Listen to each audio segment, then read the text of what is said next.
I vanished like missing 411. It was a crisp autumn morning in the small mountain town of Timber Ridge, nestled deep within the dense forests of northern Idaho. The air carried a chill that hinted at the approaching winter, and the sun struggled to break through the thick canopy above. At 7:15 a.m., Megan Carter prepared for another day of hiking along her favorite trail, one she had walked countless times before.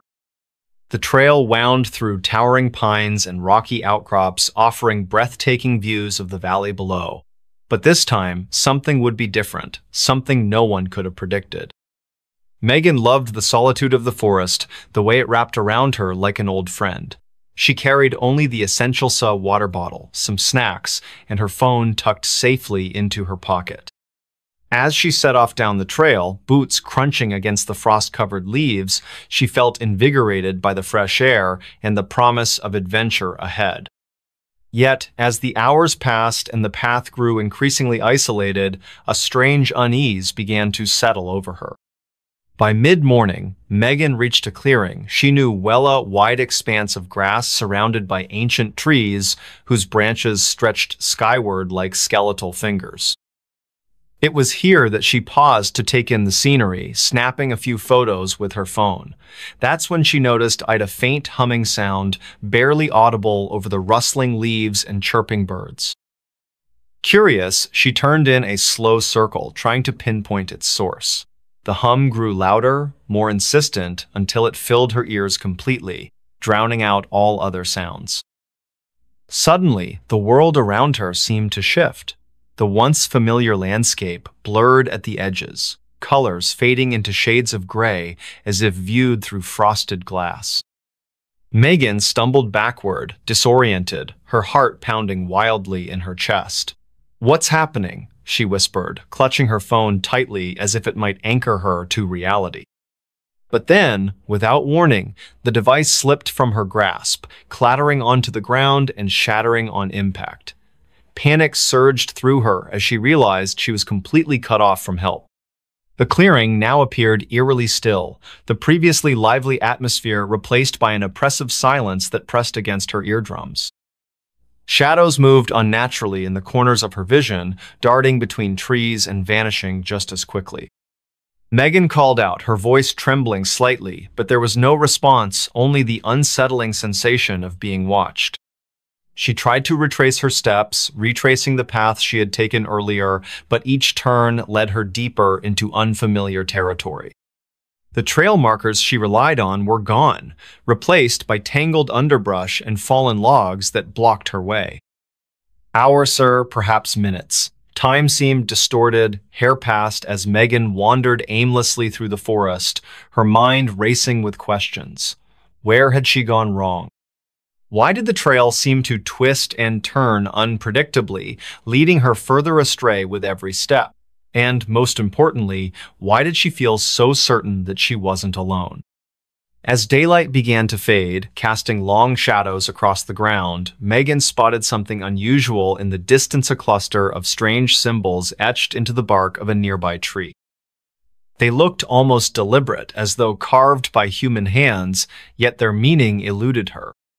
Beneath them lay scattered remnants of what appeared to be clothing, a torn piece of fabric, a frayed shoelace, and a single photograph half buried in the dirt.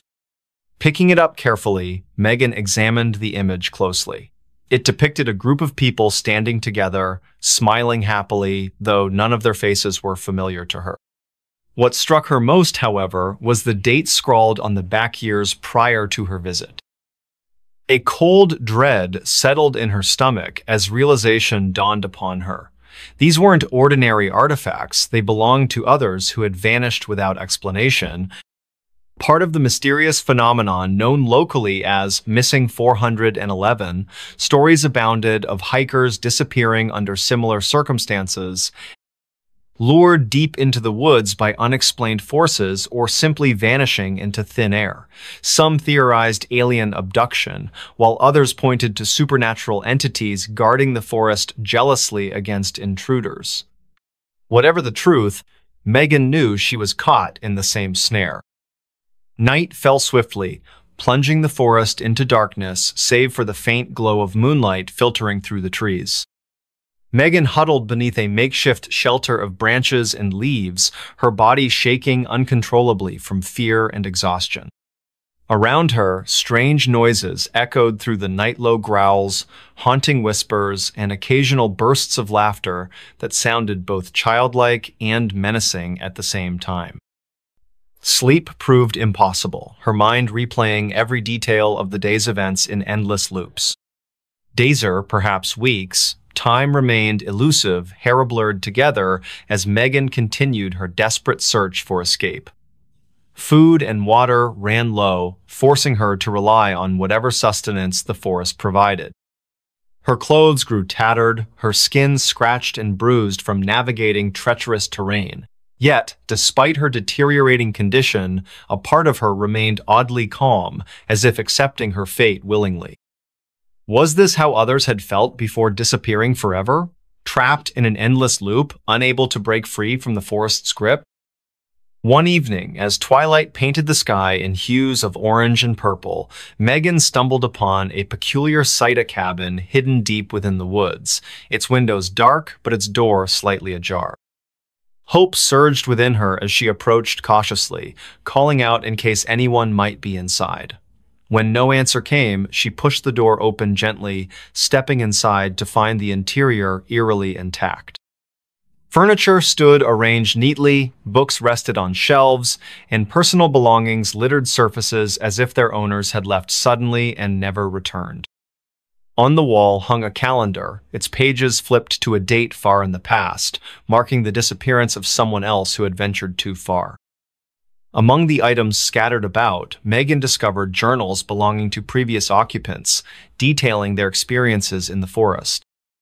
Each entry spoke of growing confusion, disorientation, and paranoia, culminating in final messages written in frantic handwriting before going silent altogether. Reading these accounts, Megan understood fully the gravity of her situation. She was not merely lost, she was trapped in a realm beyond normal understanding, a place where logic failed and mysteries thrived. Determined to uncover answers, Megan explored the cabin thoroughly, eventually finding a hidden compartment beneath the floorboards. Inside rested an old map marked with cryptic symbols and annotations referencing locations throughout the forest. Following its directions, she ventured further than ever before, encountering sights both beautiful and terrifying: waterfalls cascading endlessly upward, meadows bathed in perpetual twilight, and creatures unlike anything she had ever seen before. Along the way, she documented everything, leaving notes and markings for those who might come after her. But with each discovery came new dangers. Shadows followed her movements, whispering promises of release if she surrendered entirely. Visions plagued her dreams, showing glimpses of others who had vanished before her, faces pale and hollow, eyes devoid of life. Still, Megan pressed on, driven by a stubborn refusal to give in to despair. Finally, after what felt like an eternity, Megan found herself standing at the edge of a cliff overlooking the valley below. The scene was breathtakingly familiar, the exact view she had admired during her initial hike. Yet, something felt fundamentally different about it now. Before her loomed a figure cloaked in shadow, its presence commanding yet serene. Without speaking a word, it extended a hand toward her, inviting her to join it. For a moment, Megan hesitated, torn between fear and curiosity. Then, taking a deep breath, she reached out and grasped the offered hand. Immediately, the world around her dissolved into light, consuming everything in its path. When clarity returned, Megan found herself back in the clearing where her journey had begun. Her phone lay intact beside her, untouched by the ordeal, as if none of it had ever happened. Confused and shaken, Megan reported her experience to local authorities, describing in detail everything she had endured. Investigators searched the area thoroughly, but found no evidence of anything unusual, no missing persons reports matching her descriptions, no signs of disturbances in the forest. To all outward appearances, Megan's account was nothing more than a vivid hallucination brought on by fatigue and isolation. Yet, Deep down, Megan knew better. Somewhere, deep within the woods of Timber Ridge, others still waited trapped in a liminal space between worlds, hoping against hope for rescue. And though she had escaped, Megan couldn't help but wonder if she truly belonged among them. Bigfoot whispered my name at night. It was a quiet evening in the small town of Pine Hollow, where the air carried the scent of pine needles and damp earth. The clock struck 10:30 p.m. as the Carter family, Michael, his wife Emily, and their two children, Jake aged 12 and Lily, who was 8, settled into their modest cabin on the edge of a dense forest. The cabin itself was nestled deep within the towering trees, its wooden walls creaking softly with every gust of wind that swept through the valley. For years, the Carters had enjoyed peaceful nights here, lulled to sleep by the rustling leaves and distant calls of nocturnal creatures. But this night would be different. The family gathered around the fireplace, its warmth casting flickering shadows across the room. Michael read aloud from an old book about local legends, pausing occasionally to explain the tales to his curious children. Among the stories were whispers of Bigfoot, a mysterious creature said to roam these very woods, watching silently from the shadows. While Jake listened intently, his imagination sparked by the vivid descriptions, Lily curled up beside her mother, her eyes wide with a mix of fascination and fear. As the fire dwindled and embers glowed faintly, the family retired to bed, each retreating to their respective rooms. Outside, the forest grew eerily still, the usual sounds of wildlife replaced by an unsettling silence. It wasn't long before Lily woke with a start, her heart pounding wildly in her chest. She lay perfectly still, straining her ears to listen. At first, she thought it might have been a dream-faint rustling outside her window, the soft tapping against the glass, but then came the voice. "Lily," it whispered, low and gravelly, yet unmistakably clear. Her breath caught in her throat as sheer terror gripped her body. The voice wasn't human. It carried an otherworldly quality, reverberating through the room as if spoken directly into her mind. Clutching her blanket tightly, she squeezed her eyes shut, willing the sound to stop, but it didn't. Instead, the whispers grew louder, more insistent, calling her name over and over again until it filled every corner of the room. Outside, the moon peeked through the clouds, casting silvery light across the forest floor. Shadows danced eerily among the trees, their movements unnatural and deliberate. Lily dared not cry out for fear of drawing whatever presence lingered closer. Her hands trembled as she reached for her flashlight, switching it on cautiously. The beam of light illuminated nothing but empty space near her window, though she could feel its gaze boring into her from somewhere beyond. Unable to bear the suspense any longer, Lily slipped quietly out of bed, padding softly toward the door. She hesitated briefly before opening it, just enough to peek into the hallway. To her relief, the rest of the house appeared calm, the rhythmic breathing of her family members audible through the thin walls. Still, she couldn't shake the feeling that something or someone was watching her every move. Back in her room, the whispers resumed, growing bolder now. They weren't merely calling her name anymore, they were speaking directly to her, urging her to come outside.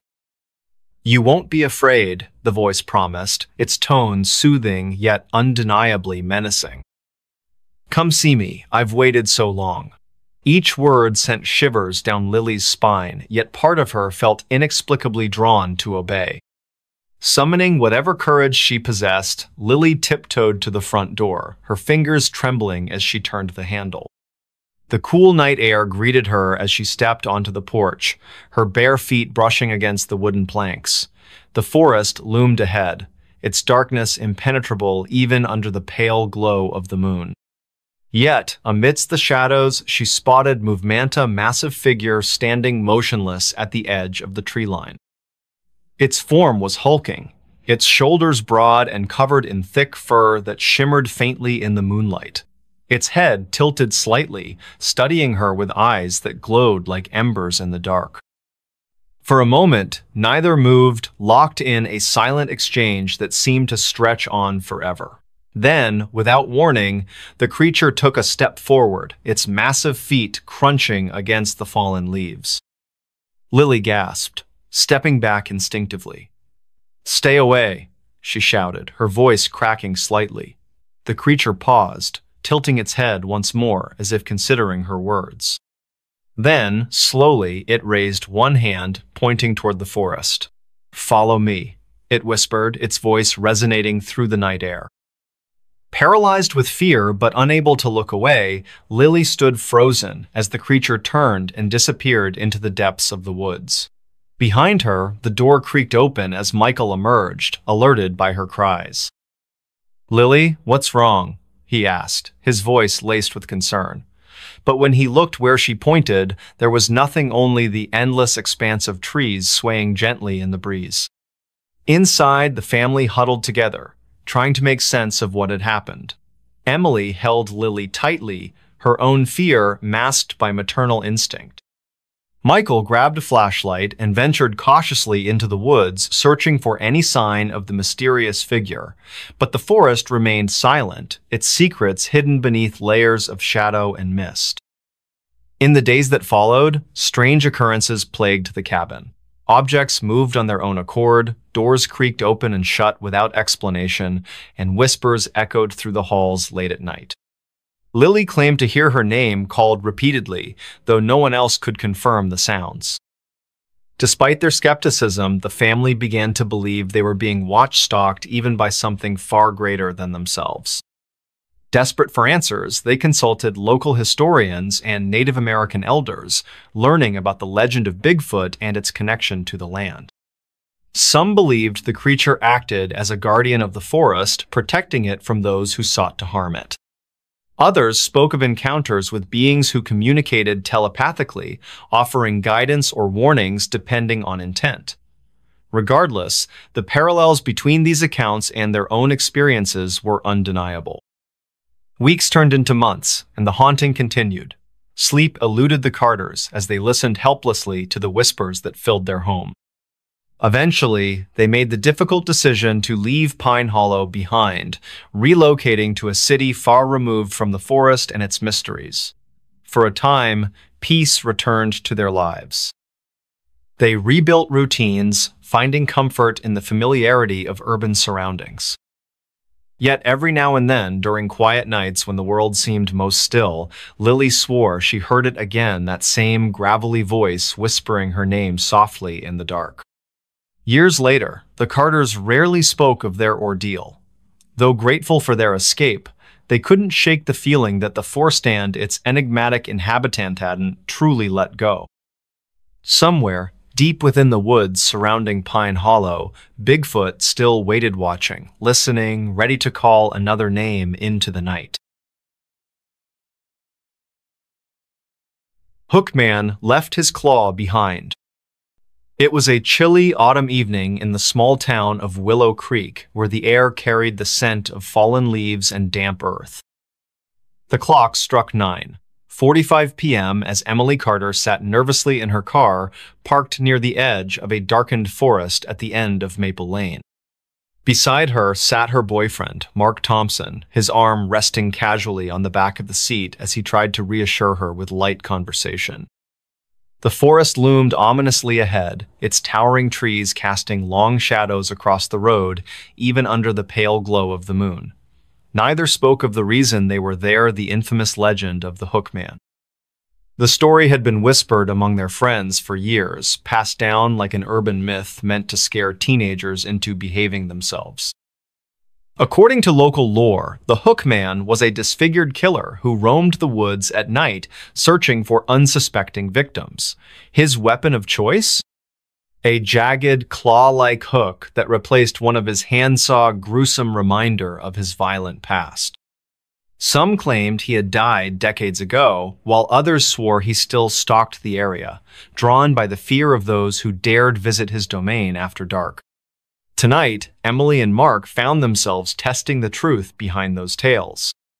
As they sat in silence, the forest grew eerily quiet, the usual sounds of wildlife replaced by an unsettling stillness. A sudden gust of wind rattled the car windows, making Emily jump. "Do you think it's true?" she asked softly, her voice trembling slightly despite her attempts to sound brave. Mark chuckled nervously, though his grip on the steering wheel tightened involuntarily. "Of course not," he replied, forcing a reassuring smile. "It's just a story." But then came the sound of faint scratching noise against the roof of the car, followed by a soft thud as if something heavy had landed nearby. Both froze, their hearts pounding wildly in unison. "What was that?" Emily whispered, her eyes darting toward the rearview mirror. Outside, the forest remained silent, its shadows unmoving, yet somehow more menacing now. Mark turned the key in the ignition, preparing to drive away, but the car engine refused to start. Panic surged through them as they realized they were trapped.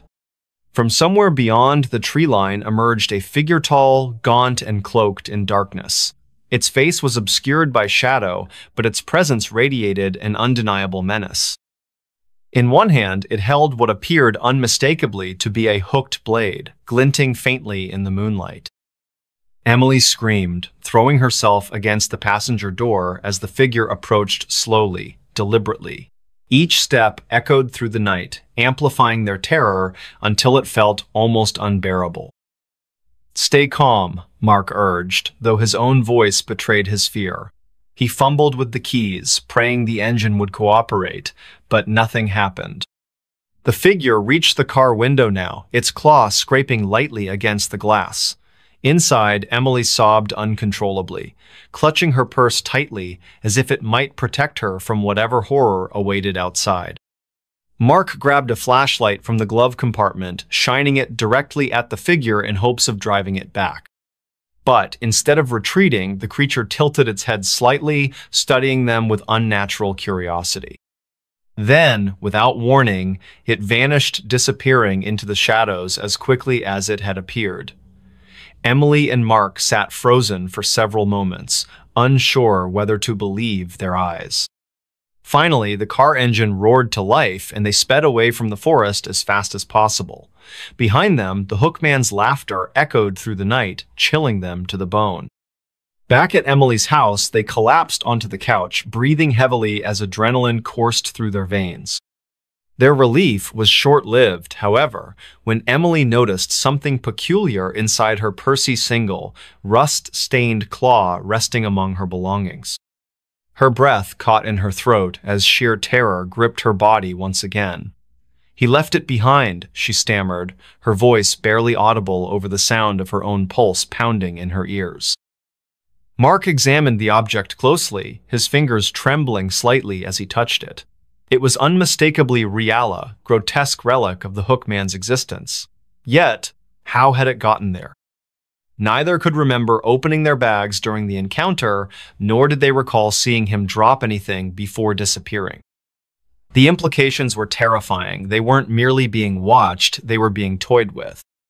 Over the following days, strange occurrences plagued Emily and Mark's lives.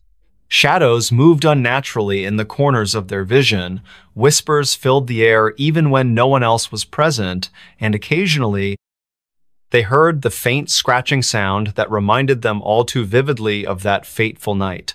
Sleep became impossible, their minds replaying every detail of the encounter in endless loops. Desperate for answers, they consulted local historians and paranormal investigators, learning about similar cases involving the Hookman. Some claimed he acted out of vengeance, seeking retribution against those who mocked his deformity. Others believed he was bound to the forest, unable to leave its confines unless invited willingly by prey. Eventually, the strain became too much to bear. With nowhere else to turn, Emily and Mark sought refuge in separate cities, hoping distance might sever their connection to the entity haunting them. For a time, peace returned to their lives. They rebuilt routines, finding comfort in the familiarity of new surroundings.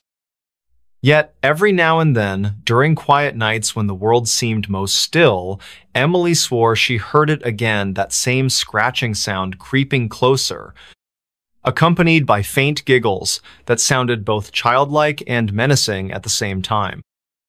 Years later, neither speaks of their ordeal openly. Though grateful for their escape, they can't shake the feeling that the forest and its enigmatic inhabitant hasn't truly let go.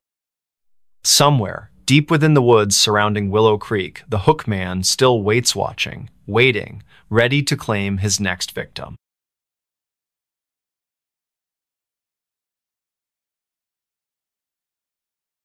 Cropsy breathed outside our window. It was a dark and stormy night in the small town of Willow Hollow, where the air carried an unsettling chill that seemed to seep into every corner. The clock read 11:30 p.m. as the Carter family, Mark, his wife Emily, and their two children, Jake, aged 12, and Lily, who was 8, settled into their modest home on Pine Lane. The house stood nestled among towering trees, its wooden walls creaking softly with every gust of wind that swept through the valley. For years, the Carters had enjoyed peaceful nights here, lulled to sleep by the rustling leaves and distant calls of nocturnal creatures. But this night would be different. The family gathered in the living room, the warm glow of the fireplace casting flickering shadows across the walls. Mark read aloud from an old book about local legends, pausing occasionally to explain the tales to his curious children. Among the stories were whispers of a mysterious figure said to haunt these very woods, lurking in the shadows and preying on unsuspecting victims. While Jake listened intently, his imagination sparked by the vivid descriptions, Lily curled up beside her mother, her eyes wide with a mix of fascination and fear. As the fire dwindled and embers glowed faintly, the family retired to bed, each retreating to their respective rooms. Outside, the forest grew eerily still, the usual sounds of wildlife replaced by an unsettling silence. It wasn't long before Lily woke with a start, her heart pounding wildly in her chest. She lay perfectly still, straining her ears to listen. At first, she thought it might have been a dream, faint rustling outside her window, the soft tapping against the glass, but then came the breath. "Shh," it whispered, low and raspy, right outside her bedroom window. Her breath caught in her throat as sheer terror gripped her body. The sound wasn't human. It carried an otherworldly quality, reverberating through the room as if spoken directly into her mind. Clutching her blanket tightly, she squeezed her eyes shut, willing the sound to stop. But it didn't. Instead, the breathing grew louder, more insistent, pressing against the glass as if trying to force its way inside. Outside, the moon peeked through the clouds, casting silvery light across the forest floor. Shadows danced eerily among the trees, their movements unnatural and deliberate.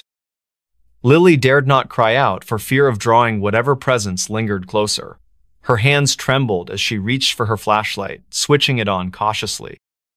The beam of light illuminated nothing but empty space near her window, though she could feel its gaze boring into her from somewhere beyond. Unable to bear the suspense any longer, Lily slipped quietly out of bed, padding softly toward the door. She hesitated briefly before opening it just enough to peek into the hallway. To her relief, the rest of the house appeared calm, the rhythmic breathing of her family members audible through the thin walls. Still, she couldn't shake the feeling that something or someone was watching her every move. Back in her room, the breathing resumed, growing bolder now. It wasn't merely outside anymore. It seemed to echo through the walls, filling every corner of the room. "Come out and play," it whispered, its tones soothing yet undeniably menacing. Each word sent shivers down Lily's spine, yet part of her felt inexplicably drawn to obey. Summoning whatever courage she possessed, Lily tiptoed to the front door, her fingers trembling as she turned the handle. The cool night air greeted her as she stepped onto the porch, her bare feet brushing against the wooden planks. The forest loomed ahead, its darkness impenetrable even under the pale glow of the moon. Yet, amidst the shadows, she spotted Movemanta hunched figure standing motionless at the edge of the tree line. Its form was gaunt, its shoulders slumped and covered in tattered clothing that flapped gently in the breeze. Its head tilted slightly, studying her with eyes that glowed faintly in the dark. For a moment, neither moved, locked in a silent exchange that seemed to stretch on forever. Then, without warning, the creature took a step forward, its massive feet crunching against the fallen leaves. Lily gasped, stepping back instinctively. "Stay away," she shouted, her voice cracking slightly. The creature paused, tilting its head once more as if considering her words. Then, slowly, it raised one hand, pointing toward the forest. "Follow me," it whispered, its voice resonating through the night air. Paralyzed with fear, but unable to look away, Lily stood frozen as the creature turned and disappeared into the depths of the woods. Behind her, the door creaked open as Mark emerged, alerted by her cries. "Lily, what's wrong?" he asked, his voice laced with concern. But when he looked where she pointed, there was nothing, only the endless expanse of trees swaying gently in the breeze. Inside, the family huddled together, trying to make sense of what had happened. Emily held Lily tightly, her own fear masked by maternal instinct. Mark grabbed a flashlight and ventured cautiously into the woods, searching for any sign of the mysterious figure. But the forest remained silent, its secrets hidden beneath layers of shadow and mist. In the days that followed, strange occurrences plagued the cabin. Objects moved on their own accord, doors creaked open and shut without explanation, and whispers echoed through the halls late at night. Lily claimed to hear her name called repeatedly, though no one else could confirm the sounds. Despite their skepticism, the family began to believe they were being watch-stalked, even by something far greater than themselves. Desperate for answers, they consulted local historians and Native American elders, learning about the legend of Cropsey and its connection to the land. Some believed the creature acted as a guardian of the forest, protecting it from those who sought to harm it. Others spoke of encounters with beings who communicated telepathically, offering guidance or warnings depending on intent. Regardless, the parallels between these accounts and their own experiences were undeniable.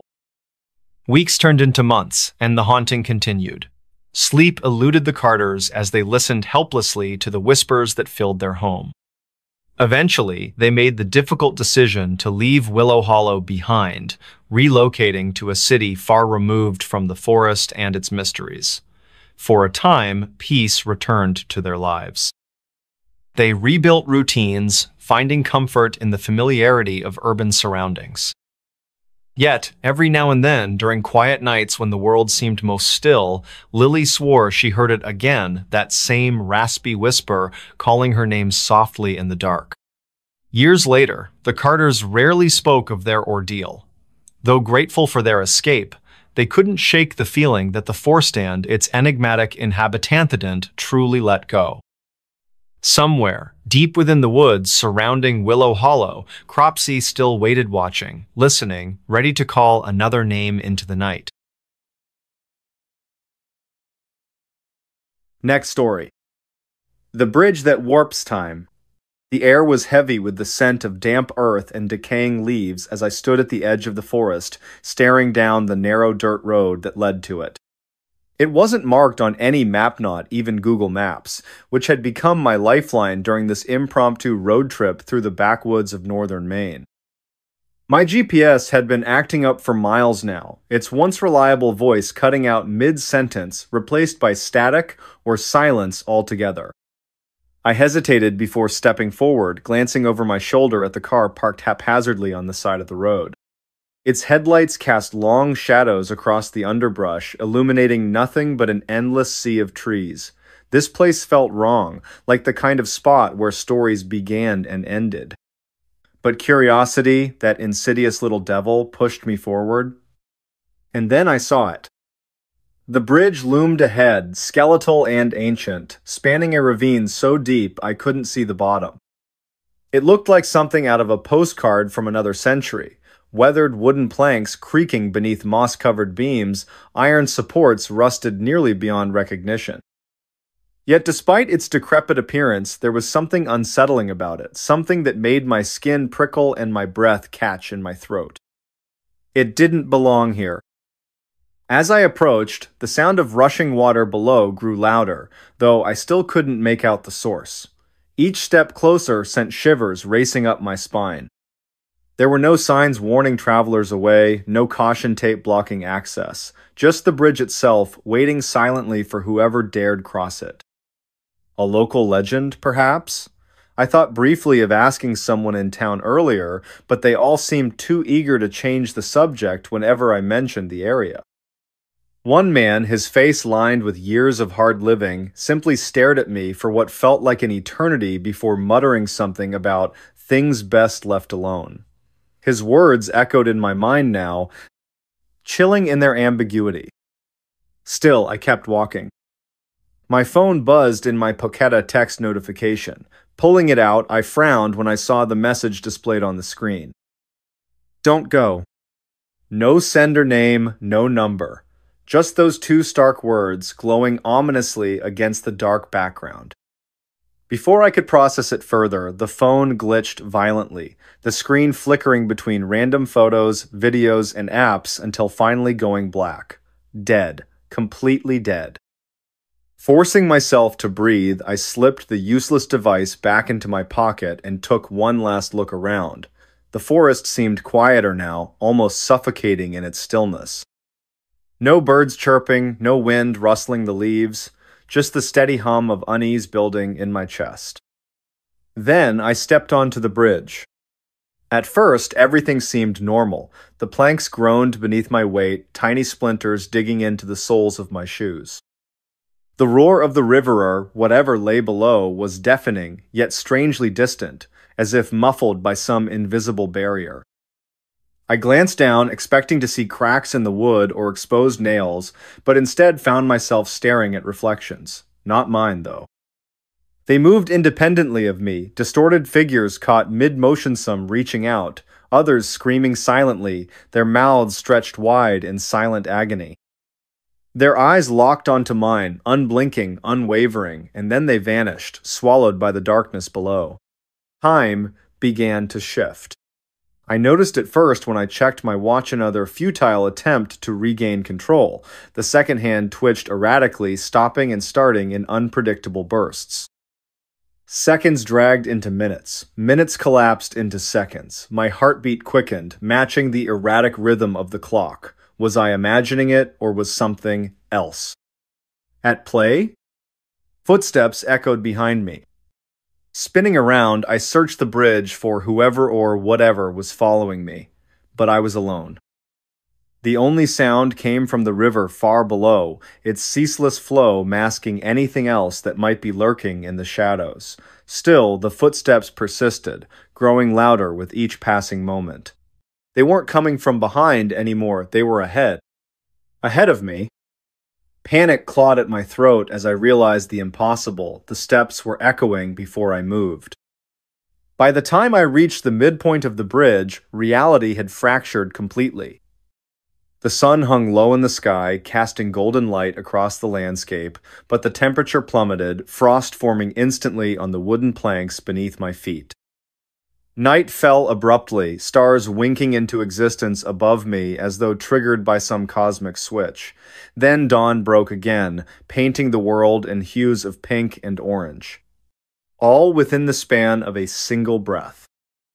Voices joined the cacophony now, whispers carried on the wind like fragments of forgotten memories. Some called my name, familiar yet distorted, while others spoke in languages I couldn't understand.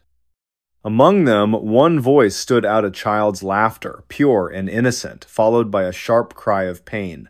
I froze, searching desperately for its source, but the sound faded before I could pinpoint it. And then, I heard it again. This time, it was closer. Much closer. When I turned, I wasn't alone anymore. A figure stood at the other end of the bridge, silhouetted against the unnatural glow of the horizon. Tall and gaunt, its features obscured by shadow, it watched me with an intensity that paralyzed me where I stood. For a moment, we simply stared at each other, the distance between us stretching infinitely wider than the physical space allowed. Then it raised a hand, pointing directly at me. Time unraveled. Seconds stretched into hours, days, centuries. My body aged rapidly, wrinkles carving deep lines into my face as gray hairs sprouted overnight. Yet somehow I remained conscious throughout the transformation, trapped in a loop of perpetual decay and renewal. Memories blurred together, overlapping and fracturing until I couldn't tell what was real and what was illusion. Around me, the bridge twisted and contorted, becoming less a structure and more a liminal space, a threshold between worlds. Figures appeared and disappeared without warning, their faces frozen in expressions of terror or grief. Shadows slithered along the ground, writhing like living creatures, while the voices grew louder, drowning out all rational thought. Somewhere amidst the chaos, I stumbled upon a horrifying truth. Time wasn't just warped, it was alive, conscious, sentient, and it wanted me. Or rather, it wanted to keep me. As the realization dawned, the bridge began to collapse around me, wooden planks splintering and falling into the abyss below. Desperation fueled my movements, forcing me to run despite the overwhelming fatigue threatening to consume me. Every step felt heavier than the last, gravity pulling me downward with increasing ferocity. Finally, after what felt like an eternity, I burst free of the bridge and collapsed onto solid ground. Gasping for air, I rolled onto my back, staring up at the sky. It was night again, the stars twinkling innocently overhead. Everything seemed normal, too normal. That's when I noticed him. Standing a few feet away, watching me with an expression somewhere between pity and amusement, was a younger version of myself. He looked exactly as I had mere moments ago, before the bridge drained decades from my life.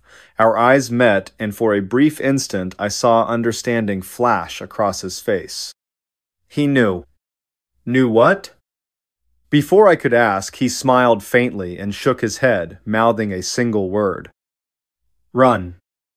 I don't remember much after that, only fragments, flashes of light, echoes of screams, the sensation of being pulled in opposite directions. When I finally came to, I was lying in a hospital bed, tubes snaking from my arms, machines beeping softly beside me. A nurse entered the room, her smile warm but strained. "You've been missing for 40 years, she said gently. "Welcome back." 40 years? Impossible. But as I sat up, catching sight of my reflection in the window, I knew she was right. My hair was white, my face lined with age. And yet, inside, I felt unchanged, trapped. Now, every night, I dream of the bridge, of the figure at the other end. Sometimes, when I wake, I swear I can hear footsteps outside my door slow, deliberate, getting closer with each passing day. And sometimes, I wonder if running was the right choice after all. Next story. My friend changed after entering the tunnel. It started with a text, a simple, innocent message from my best friend since childhood, Jason. It read, "Hey, you want to check out that old tunnel behind the factory? I heard it leads somewhere cool." I paused, staring at the screen for what felt like minutes. That tunnel. I'd seen it before, but never dared to go near it. Everyone in town whispered about it, the way it seemed to stretch on forever, how no one who ventured inside ever came back quite the same. Some said it was cursed. Others claimed it wasn't even real, just a story made up by kids trying to scare each other, but Jason had always been reckless, adventurous. And if he wanted to explore it, then surely it couldn't be that bad, right? Wrong. We met after school, as usual. Jason was already waiting for me outside his house, leaning casually against his bike. He grinned when he saw me approach, that familiar, lopsided smile of his lighting up his face. "You ready?" he asked, tossing me a flashlight. Yeah, I lied. Truthfully, I wasn't sure why I agreed to come along. Maybe it was because we hadn't hung out much lately, college applications and exams had kept us apart. Or maybe it was curiosity. Whatever the reason, here I was, walking beside him toward the edge of town where the abandoned factory loomed like a forgotten relic. The air grew colder as we approached the tunnel entrance. Overgrown vines clung to its cracked walls, their shadows swaying unnaturally in the windless evening. My stomach churned as Jason stepped closer, shining his flashlight into the darkness within. "This is it," he said, voice tinged with excitement. "Let's do this." And so we did. We stepped inside together, our footsteps echoing softly against the damp stone floor. At first, everything seemed normal. The tunnel was dark, yes, but not terrifying. Just another forgotten place left to rot over time. But things changed, fast. About halfway through, Jason stopped abruptly. His flashlight beam wavered, casting strange patterns on the walls. "What's wrong?" I asked, stepping closer. He turned to look at me, but something was off. His eyes. They weren't focused. They darted around nervously, almost frantically. "I don't know," he muttered, his voice quieter than usual. Too quiet. "Did you hear that?" "Hear what?" A long pause followed. Then, slowly, he shook his head. "Never mind, let's keep going." But I couldn't shake the feeling that something was wrong. His tone had shifted subtle enough that anyone else might have missed it, but not me, not someone who'd known him their entire life.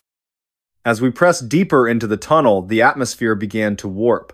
The silence became oppressive, heavy with an unspoken dread. Every sound echoed strangely, distorted beyond recognition. Even our own breathing sounded alien, reverberating down the narrow passageway like whispers from faraway voices. Jason stumbled once or twice, though he didn't seem to notice. When I reached out to steady him, he flinched away, his movements jerky and unnatural. "You okay?" I pressed, concern creeping into my voice. "Fine," he snapped, more sharply than I'd ever heard him speak. Then, softer, almost apologetic. "Sorry, just tired, I guess." Tired? Something about that explanation rang false, but I didn't push further. Not yet. It happened gradually, at first little things that should have set off alarm bells immediately, but somehow slipped under my radar, like the way Jason kept forgetting details about our past conversations. "We should have brought snacks," he remarked suddenly, breaking the tense silence between us. "What?" I frowned. "You were the one who said we wouldn't need them." He blinked, confusion clouding his features. "No, I didn't say that. You did." "No, I didn't," I argued, frustration bubbling beneath the surface. "Are you serious right now?" For a moment he stared at me, unblinking. Then he shrugged, dismissing the topic entirely. That wasn't the only oddity. There were other small inconsistencies that gnawed at the edges of my mind. His laugh sounded different, higher-pitched and strained. His gait had altered too. Instead of his usual confident stride, he moved stiffly, almost robotically. Worst of all, there were moments when his gaze would linger on me for just a second too long, as though studying me, analyzing me. By the time we reached the midpoint of the tunnel, a crumbling archway marked with faded graffiti, I could barely contain my unease. "Jason," I began hesitantly, "are you sure you're all right? You've been acting weird since we came in here?" His response caught me completely off guard. "Weird? What are you talking about?" He tilted his head slightly, the motion unsettling in its deliberate slowness. "I'm fine. Why wouldn't I be?" "But—" "No buts." His voice cut across mine, sharp and final. Let's finish this, okay?"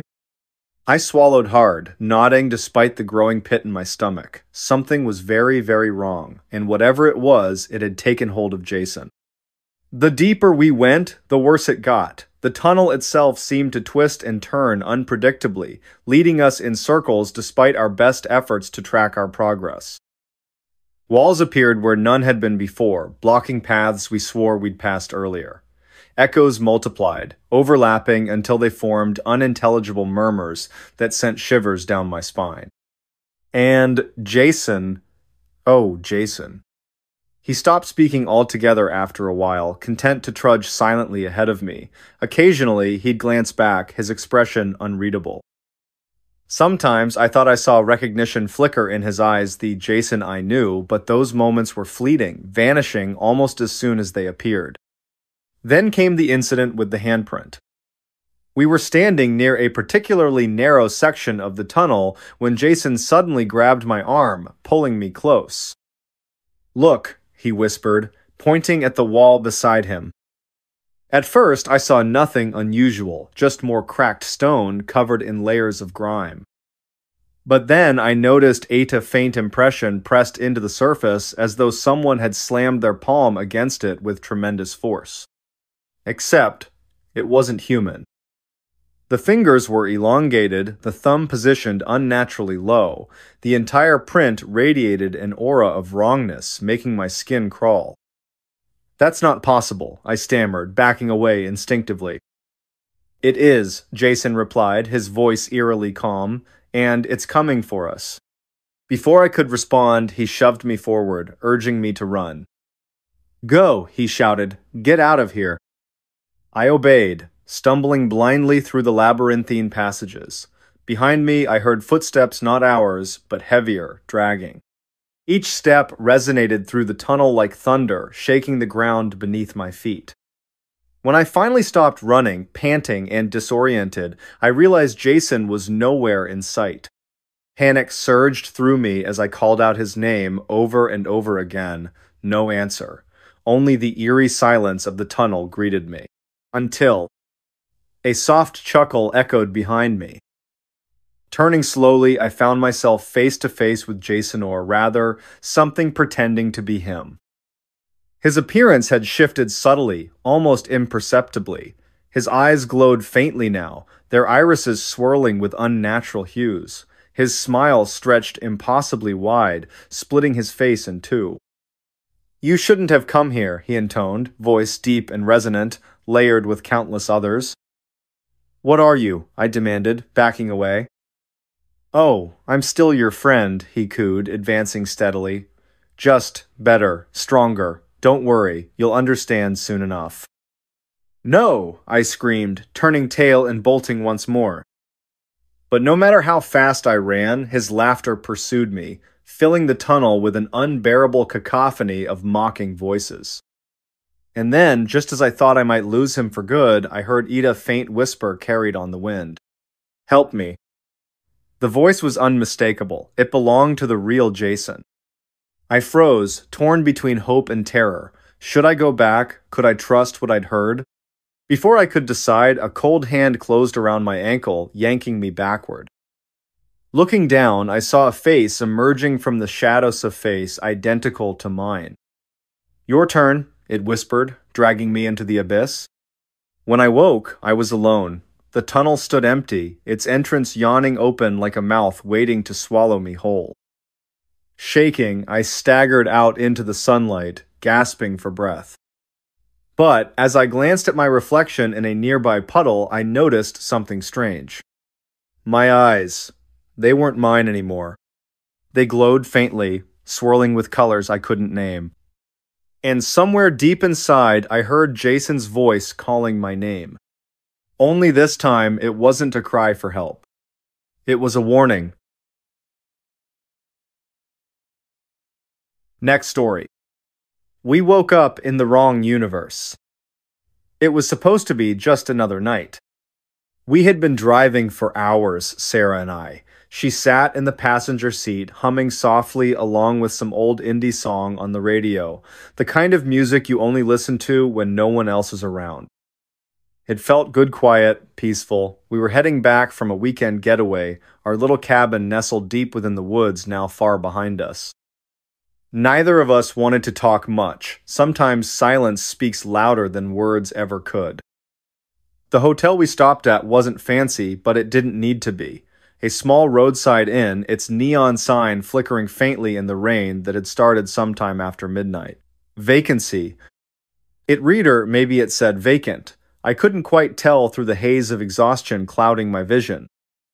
Inside, the room smelled faintly of mildew, though not unpleasantly so.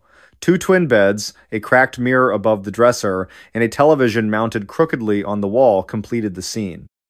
There was nothing unusual about any of this. Just another stopover before returning home.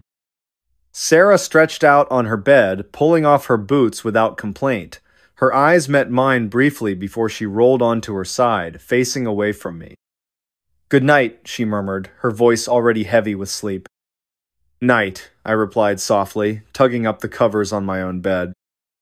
I lay there for a while, staring at the ceiling, listening to the rhythmic patter of rain against the window. Somewhere outside, an owl hooted, its call echoing eerily into the darkness. My eyelids grew heavier, and soon enough, the world faded into blackness. When I opened my eyes again, something felt off. At first, it was subtle, almost imperceptible, the kind of thing you might brush off as fatigue or disorientation upon waking. But then it lingered, gnawing at the edges of my consciousness like a splinter under your skin. The clock on the bedside table read 3:17 a.m., but the numbers seemed blurred as if smeared by invisible fingers. Blinking, I squinted harder, trying to focus. They sharpened momentarily, only to blur once more. Frowning, I reached out to touch eye-tanned froze. Because the clock wasn't there anymore. My hand hovered over empty space where moments earlier the glowing digits had rested. Panic bubbled beneath the surface, threatening to rise, but I forced myself to breathe deeply. Maybe I'd imagined it. Or perhaps I hadn't fully woken yet. Turning my head, I glanced towards Sarah's bed, except it wasn't Sarah lying there. Instead, a woman with long, dark hair sprawled across the mattress, her face partially obscured by shadows cast from the dim light filtering through the blinds. Her breathing was slow, steady, but unfamiliar. This wasn't Sarah, not even close. And yet, when I called out her name attentively, hesitantly she stirred. She blinked awake, her expression groggy but warm. "Morning," she mumbled, rubbing her eyes. Then she smiled a smile that should have belonged to someone else entirely. For a moment, I simply stared at her, unable to reconcile what I saw with what I knew. "What? Who are you?" I whispered, my throat dry. Her brow furrowed in confusion. "It's me, Sarah. What's wrong?" But it wasn't Sarah. Not really. Something was different. Everything was slightly off. As we stumbled out of the hotel room and into the cool morning air, the strangeness continued to mount. At first glance, everything appeared normal, the same streets, the same buildings, but closer inspection revealed discrepancies too numerous to ignore. The motel itself bore a new name painted in bold letters across its facade. The Welcoming Arms Inn. That wasn't right. Last night, it had clearly been called something else. And the parking lot? Empty save for a single car parked near the entrance, see a sleek black sedan whose make and model I couldn't place. "Do you remember checking in here last night?" I asked Sarah cautiously, keeping my tone neutral despite the unease churning inside me. She frowned, glancing around. "Of course, why wouldn't I?" "But did the sign say Welcoming Arms?" "No." She paused, her gaze narrowing. "Wait, are you saying it didn't?" "I'm saying I don't think it did." Her lips pressed together in thought. For a second, I thought I detected uncertainty flickering across her features, but then it vanished, replaced by certainty. "You must have dreamed it," she said firmly. "Come on, let's grab breakfast." Breakfast turned out to be equally unsettling. The diner we entered looked familiar enough, down to the vinyl booths and Formica countertops, yet the menu items listed dishes neither of us recognized. Pancakes made from squid ink batter, coffee brewed with lavender instead of beans. Even the waitress seemed peculiar, her movements robotic, her smile fixed unnaturally wide. "What do you want?" she asked brusquely, pen poised over her pad. I hesitated, glancing at Sarah. I'll have pancakes." "Squid ink or chocolate swirl?" she prompted. "Just regular pancakes," I insisted. She tilted her head, puzzled. Regular isn't an option.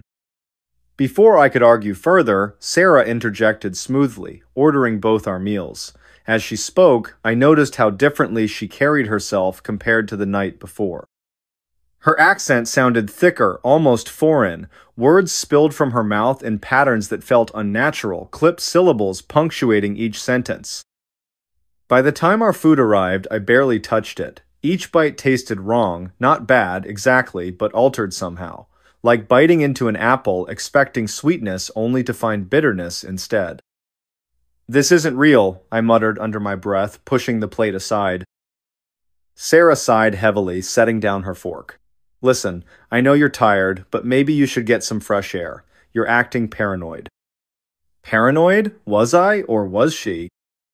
Throughout the day, the distortions worsened. Landmarks shifted positions unexpectedly. Streets ended abruptly, leading nowhere.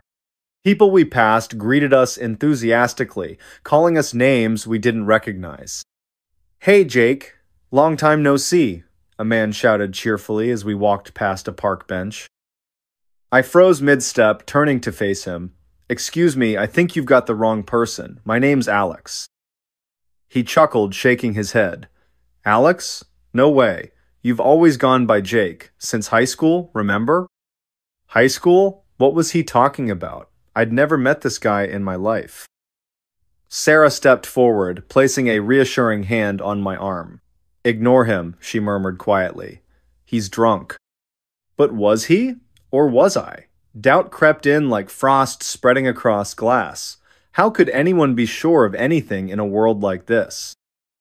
Later, while browsing through a convenience store, I picked up a newspaper dated yesterday. The headlines screamed of events I couldn't possibly recall happening: a presidential assassination, an alien landing in Siberia. None of it made sense. What's going on? I demanded aloud, clutching the paper tightly. Sarah sighed again, her patience wearing thin.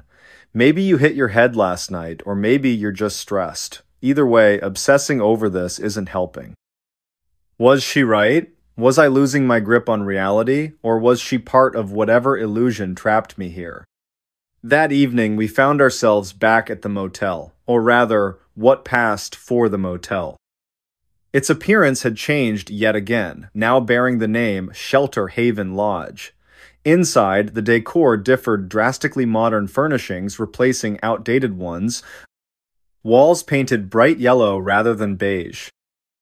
In the bathroom, I caught sight of my reflection in the mirror, only it wasn't quite me.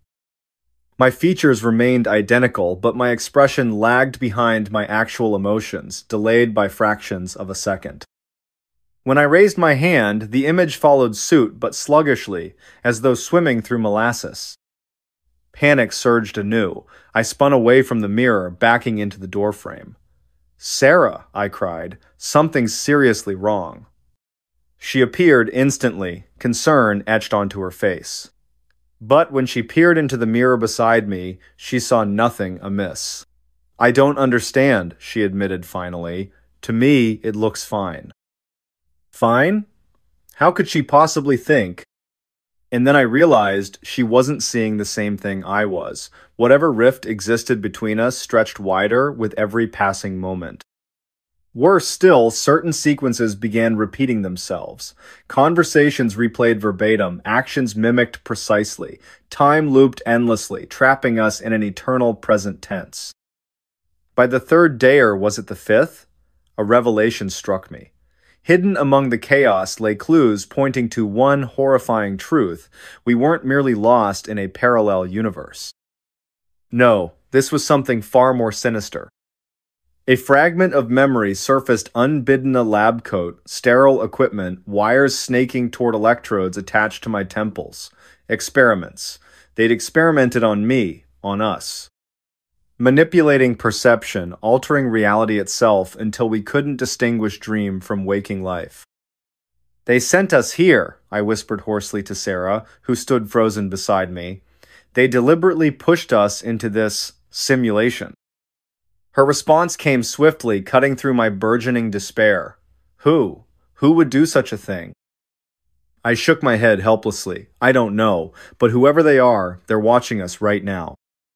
As dusk descended once more, casting eerie shadows across the landscape, I spotted something or someone out of the corner of my eye. Across the street, walking leisurely along the sidewalk, was another version of myself, identical in every detail except one. His eyes gleamed coldly, devoid of warmth or humanity. Our gazes locked briefly, and in that instant I understood. He wasn't me, he was them, their creation, their puppet. Behind me, Sarah gasped sharply. Did you see that? Yes, I breathed, terror gripping my chest. And there's no way back. Next story. The pale thing in the cornfield. I saw it between the stalks.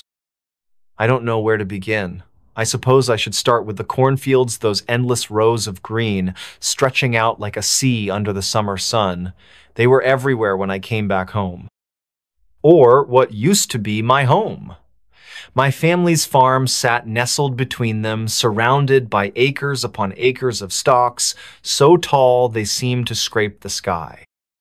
It was supposed to be temporary, a few weeks, helping out before heading back to the city, but something about those fields felt wrong from the moment I arrived. The first night, I didn't think much of it. Just some strange noises coming from outside my bedroom window, rustling sounds, faint but persistent, as though something or someone was moving through the crops. But there wasn't any wind that evening. Not even a breeze stirred the air inside the house, yet the sound continued, soft and deliberate, almost rhythmic. At first, I told myself it was just mice or squirrels, or maybe one of the stray dogs that sometimes wandered onto our property. Still, I couldn't shake the feeling that whatever it wasn't alone. And then there was the snapping sound, a sharp crack, like a branch breaking, or no, not a branch, a cornstalk. I froze, staring at the curtains covering my window. Beyond them lay the field, its dark silhouette looming against the moonlit sky. For a second, I thought I saw a movementa, pale flash, quick and fleeting, slipping away into the shadows. But when I squinted harder, trying to make sense of it, all I could see were the endless rows of corn swaying ever so slightly, as if mocking me. It wasn't until later that I realized how foolish I'd been to ignore it. By day, everything seemed normal. The fields shimmered in the heat, their leaves whispering together whenever a gentle gust passed through. Dad would send me out to check on things, make sure the irrigation lines weren't clogged, count the ears ready for harvest. I'd trudge along the dirt paths cutting through the crop, feeling nothing more than sweat dripping down my neck and the weight of the sun above me. But at night, everything changed. The whispers started small. At first, it was just Mom. She mentioned offhandedly over dinner one evening, "You know, your grandfather always said there was something strange about these fields." Her voice dropped lower, almost conspiratorial. Though she tried to play it off as a joke, he claimed he once saw a figure out there late at night, said it looked human, but too thin, too pale, like it didn't belong here. Dad snorted, dismissing her words with a wave of his hand. "Your grandpa liked his whiskey," he said gruffly. "If you ask me, he probably mistook a scarecrow for a ghost." Mom laughed nervously, but I noticed the way her eyes darted toward the window behind him. Neither of them brought it up again after that. Still, I wondered, maybe it was curiosity, or maybe it was stupidity. But part of me wanted to find out for myself whether there was anything to the old stories. So one night, armed only with a flashlight and a stubborn streak, I decided to venture into the cornfield. The air was thick, heavy with humidity, pressing down on my chest like an invisible hand. As I stepped off the porch and into the field, the crunch of gravel beneath my boots echoed unnaturally loud in the silence. Then came the smelty, earthy tang of soil mixed with the sharp sweetness of crushed husks. It filled my nostrils, clinging to every breath I took. I shone the flashlight beam ahead, carving a narrow path through the towering stalks. Everything looked the same, row after row of identical plants, their leaves brushing against each other with a dry rustle. But as I walked deeper, the light began to falter. Shadows pooled around me, darker than they should have been, swallowing the glow of my flashlight whole. It was disorienting, like stepping into another world entirely. And then I heard it. A sound not loud but unmistakable, something moving nearby, not footsteps exactly, more like dragging, uneven and halting as if whatever made it wasn't walking properly. My heart leapt into my throat, and I swung the flashlight wildly, searching for the source. Nothing, just the endless rows of corn, standing silent and still. Or so I thought. There it was again, this time closer, louder, a snap, another stalk breaking, followed by the wet crunch of something shifting through the undergrowth. My pulse raced, pounding in my ears. I told myself to turn around, to head back to the safety of the house, but my feet wouldn't obey. Instead, I pressed forward, drawn by some primal need to understand what lurked within those walls of green. That's when I saw caught a glimpse of it. Out of the corner of my eye, a flash of pale skin gliding between the stalks. Too pale, almost translucent, and moving wrong. Jerky, unnatural movements, like a puppet being manipulated by unseen strings. Its limbs stretched impossibly long, reaching further than they should have, twisting in ways that defied logic. I stumbled backward, nearly dropping the flashlight. Whatever it was, it had seen me now. I could feel its gaze boring into me, cold and unblinking, even though I couldn't see its face. Panic surged through me, overriding reason. Without thinking, I turned and ran. Running through a cornfield in the dark is not easy. The stalks clawed at my arms, snagging my clothes, forcing me to zigzag through the maze-like rows. Behind me, I could hear it following breathing, ragged and labored, each exhalation a hot gust against the base of my neck. Sometimes I thought I could feel its fingers grazing my skin, though whenever I glanced over my shoulder, there was nothing there. Eventually, I burst free of the field, tumbling onto the hard-packed dirt road leading back to the house. The creature didn't follow me beyond the edge of the crops, but I knew it was still watching. I could sense its presence lingering just out of sight, waiting patiently for me to return.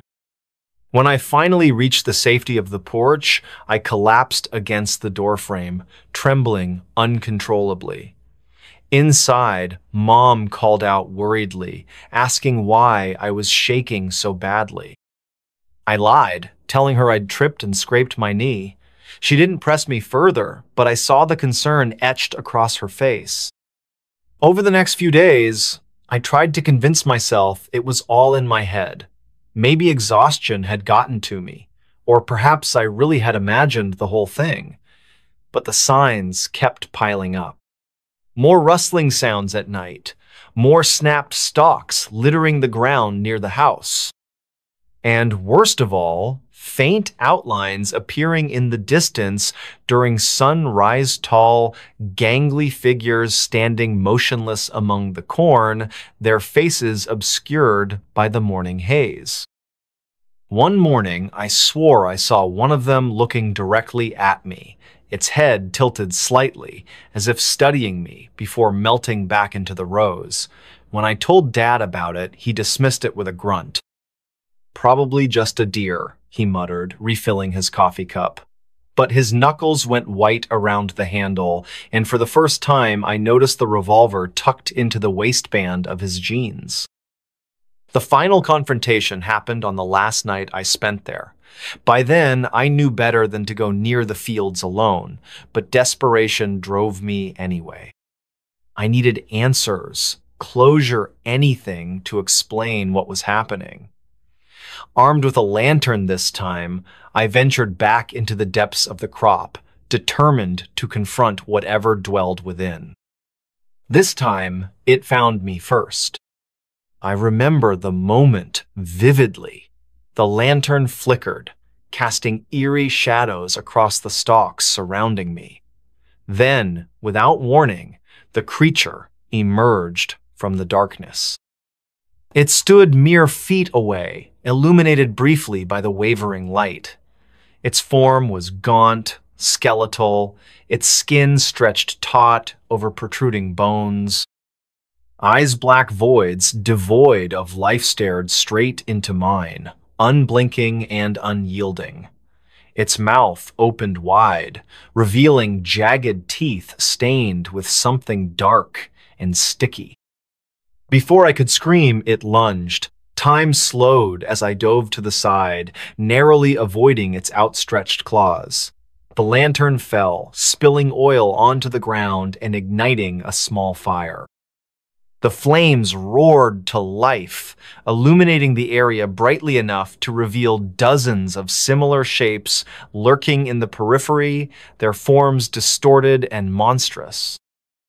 In that instant, I understood.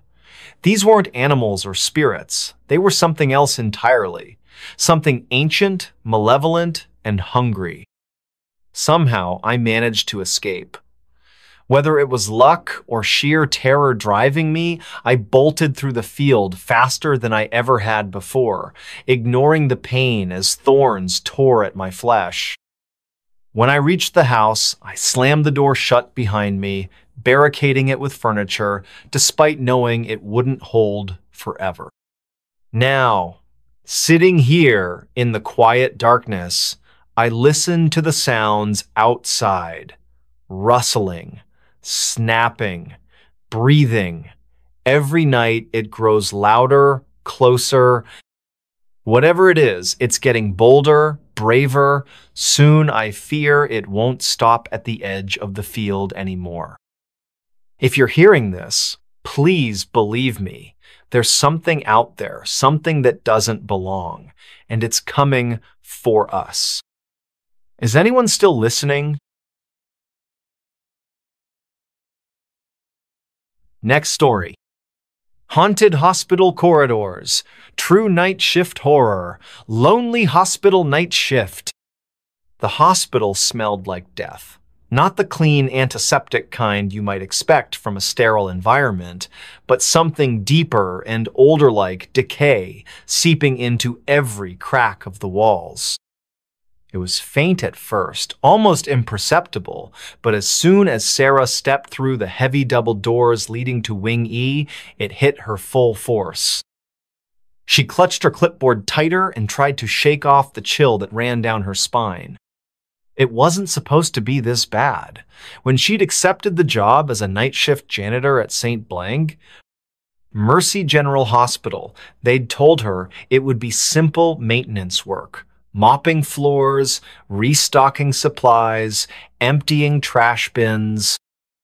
They hadn't mentioned the dimly lit hallways, the creaking floorboards, or the unsettling silence broken only by the occasional hum of malfunctioning equipment. And certainly, no one had warned her about Wing F, a part of the hospital that felt less like a medical facility and more like a haunted house. Sarah adjusted her radio on her belt for what felt like the 100th time since starting her shift. Static buzzed intermittently, making her wonder if anyone could even hear her calls anymore. "Dispatch?" she said softly, her voice trembling despite herself. No response, just static. She sighed and pressed forward, telling herself to focus on the task at hand. Wing E was eerie even during the day, with its long corridors lined with cracked paint and faded signs pointing toward rooms that hadn't been used in years. At night, however, it transformed into something else entirely, a labyrinth of shadows and whispers. The lights above flickered erratically, casting dancing patterns across the peeling wallpaper. Every step echoed unnaturally loud, amplifying the sense of isolation. As Sarah pushed her mop bucket down the hallway, she noticed something odd. One of the patient call buttons near room 317 was blinking furiously, though the room itself remained dark and locked. Frowning, she approached cautiously, half expecting to find some sort of technical glitch. But when she pressed her ear against the door, she swore she heard soft murmurs coming from inside. "Hello?" she called out, her voice barely audible over the pounding of her heart. Silence answered her. Still, the call button continued to blink insistently, as though mocking her hesitation. After several seconds of staring at it, she finally reached out and pressed the reset button. The light stopped flashing immediately, leaving an oppressive stillness in its wake. Shaking her head, Sarah chalked it up to paranoia. Maybe the stress of working alone was getting to her, or maybe it was just the creepy atmosphere of the place. Whatever the reason, she decided not to dwell on it too much. There were plenty of other things to do before her shift ended. Or so she thought. By the time Sarah reached the far end of the corridor, the unease had grown palpable. The air seemed colder here, despite the lack of windows or ventilation systems. Her breath fogged slightly in front of her face, and goosebumps erupted along her arms. Then came the sound of low, rhythmic thumping, almost like someone knocking on a wall. It started faintly, but grew louder with each passing second until it filled the entire hallway. She froze mid-step, gripping the handle of her mop bucket like a lifeline. "Who's there?" she demanded, trying to keep her tone steady. Again, silence followed her question. Yet the thumping persisted, growing faster now, almost frantic. Without thinking, Sarah turned and sprinted back toward the main entrance of Wing E. Her shoes slapped against the tiled floor, creating a cacophony that drowned out everything else. By the time she reached the safety of the nurse's station, her chest heaved with exertion and sweat dripped down her forehead. For a moment, she allowed herself to believe she'd imagined the whole thing. Hospitals were old buildings, after all. Pipes burst, wiring shorted out. It was probably nothing more than that. But then the security camera feed began acting up. Sitting behind the desk, Sarah watched as the monitors displayed grainy black and white images of the various sections of Wing E. Most of them showed nothing unusual, just empty hallways bathed in dim emergency lighting. But one screen caught her attention immediately. It was angled toward the ICU wing, which had been decommissioned years ago due to budget cuts. In the footage, a shadow moved across the frame, pausing briefly near bed 5 before disappearing completely. Her pulse quickened. Shadows didn't move unless something or someone was causing them to. Yet the ICU wing hadn't seen a single patient in over a decade. Who or what could possibly be there? Determined to uncover the truth, Sarah dug through the hospital archives stored in an old filing cabinet near the break room. Dust coated the folders, evidence of how rarely anyone accessed these records anymore. As she flipped through pages filled with handwritten notes and typed reports, one name kept appearing again and again: Dr. Evelyn Carter. Dr. Carter had been a renowned surgeon known for her groundbreaking work in cardiac care. However, her story took a dark turn one fateful night in Wing E. According to the files, she'd been called to the ICU to perform an emergency procedure on a young woman suffering from internal bleeding. Despite her best efforts, the surgery failed, and the patient died shortly afterward. What made the case particularly strange was the fact that none of the other staff members present that night could recall seeing Dr. Carter enter the operating room. Some claimed she simply vanished midway through the procedure, while others insisted she never existed in the first place.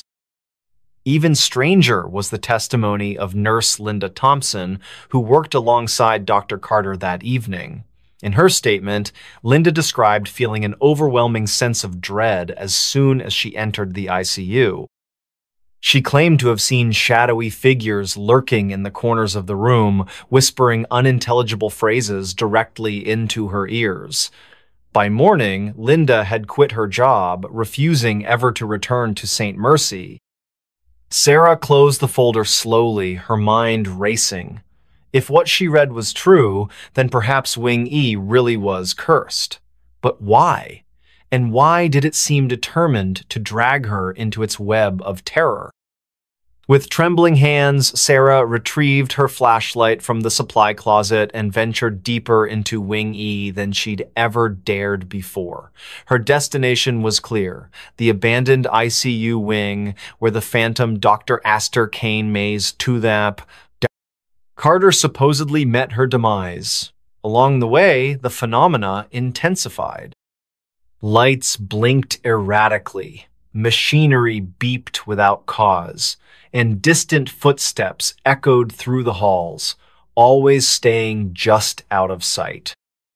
When she finally reached the ICU, she found the door slightly ajar, despite being firmly shut earlier that evening. Pushing it open, she shone her flashlight inside, revealing rows of dusty hospital beds covered in white sheets.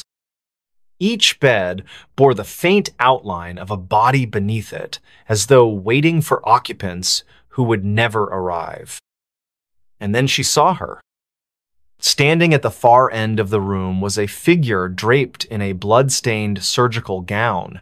Its face was obscured by shadows, but its presence radiated malice.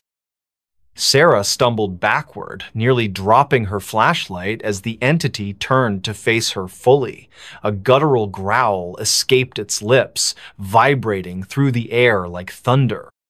For a brief moment, their eyes met, and in that instant, Sarah understood. This wasn't just the spirit of Dr. Carter. It was the embodiment of all the pain, loss, and despair that had accumulated within these walls over the years, and it wanted her to join it. Sarah bolted from the ICU, her heart hammering in her chest as she raced back toward the exit. Behind her, the wailing cries of countless souls echoed through the halls, urging her to stay. She fought the urge to look back, knowing that doing so might seal her fate forever.